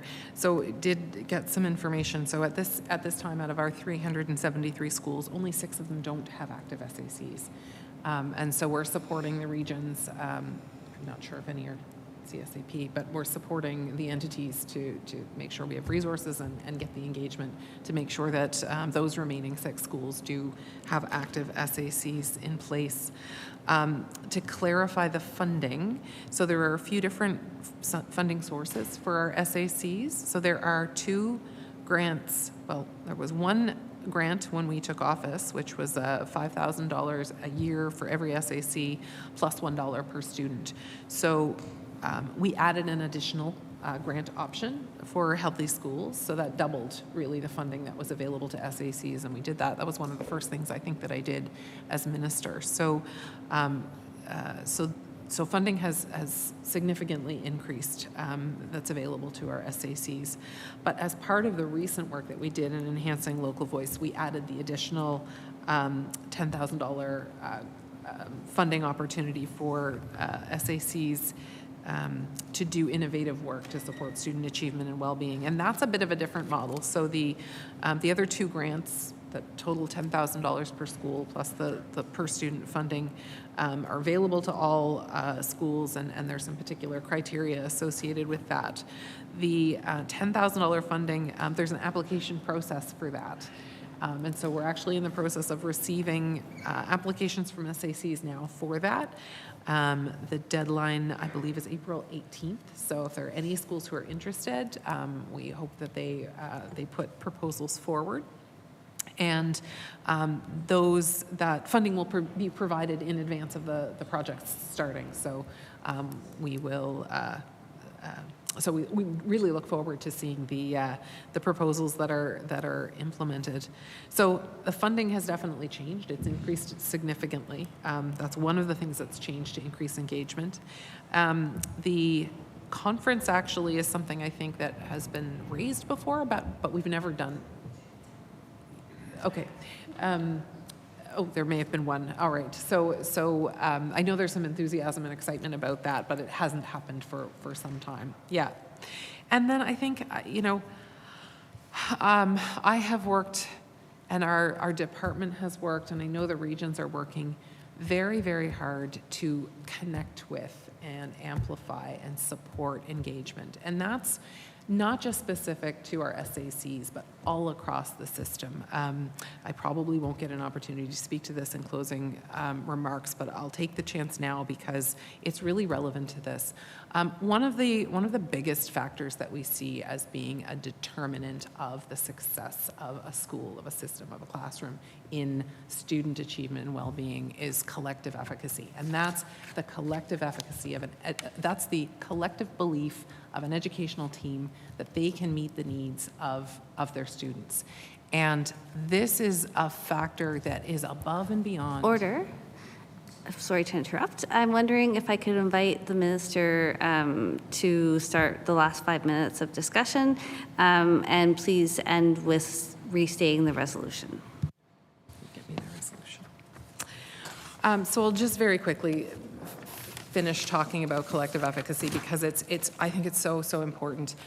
It is the factor that, above all other factors, that determines the success of our students. And the reality is we have a complex system. We are a team of over 20,000 individuals delivering education to over 131,000 students. And there's a couple of reasons why the collective efficacy is important around this. So the first is our classrooms are more complex than ever. The model of one teacher in front of a class delivering all their needs is not the model that we have anymore. And so that means it's so much more important that our classrooms, our teachers be connected with one another, the resources in regions, the resources in departments be connected with one another, and that schools are connected with each other so that we can leverage our collective experience and knowledge to best meet the needs of our students. And so much of the work that I've done, that the department's done, that we're encouraging the regions to do, and that we're doing with schools, with all the meetings with one another, with listening to each other, with acting on what they're saying, that is to build the collective efficacy of this system, because we have a system that has almost $2 billion invested in it, 20,000 well-educated, passionate staff, and we have the ability to meet our students' needs. But what we need to do is gel together, and that's one of the really important things that I've been focused on and the department's focused on with all of this work. And that relates to the SACs as well as all of our other staff. So before I forget, I want to thank all of the staff that I've had the opportunity to talk to over the last 2 years, because that work informs everything that we do. And I thank all of the staff who are going to continue to be willing to talk to me as we move forward and provide their insight and provide their expertise, because that informs the work that we do. I want to thank all of the staff who I have here, who I finally found the list for, so I don't forget anybody. So for the folks who are here in the room with me, Sarah Halliday, Associate Deputy Minister. I have Jennifer Wood, Director of Financial Advisory Services. We have Alex Burke, Wanda Fletcher, Kelsey Davidson. There may be some others back there. We have some on the phone, including Deputy Minister Elwyn LaRue, Andrew Coates, Pam O'Coin, Chris Bolter, Annie Barrett, and Tyler Bell, and so many others at the department who helped to do this that we're here today doing, but also helped to deliver the incredible education to our students across the province. I greatly appreciate the contributions of all of them. They are an incredible team, and together I know we have the ability and the resources, what we need to meet our students' needs, and I'm privileged to have the support of this team. It is a true team effort, and we're a team of over 20,000 strong. So I think we may have a couple of more minutes left until the end of the day. So I did want to talk specifically about some of the conversations that I've had with staff teams, because I think I mentioned earlier, I think often staff teams have some nerves when they speak to a minister, and it just seems to be the reality of it. And I want to say it takes bravery, I think, for staff teams to be candid about what their experiences are. And far and away, that my experience in conversations with staff teams has been that they are willing to come with honesty and candor about their experiences and share their celebrations, share what they're proud of, share all of the things that are happening that are so positive in their schools, and also to share the challenges that they have and their ideas. And there's so much power in those ideas that I've heard from all of those staff across the province. They have so much insight and knowledge, and I so greatly appreciate their contributions and their willingness to be candid. So I think I can roll into the resolution now. So I would say, be it resolved that a sum not exceeding $1,999,180,000 be granted to the Lieutenant Governor to defray expenses in respect of the Department of Education and Early Childhood Development pursuant to the estimate. Shall the resolution stand? The resolution stands. The subcommittee on supply stands adjourned until such time as we are called to meet again, and members can return to their seats.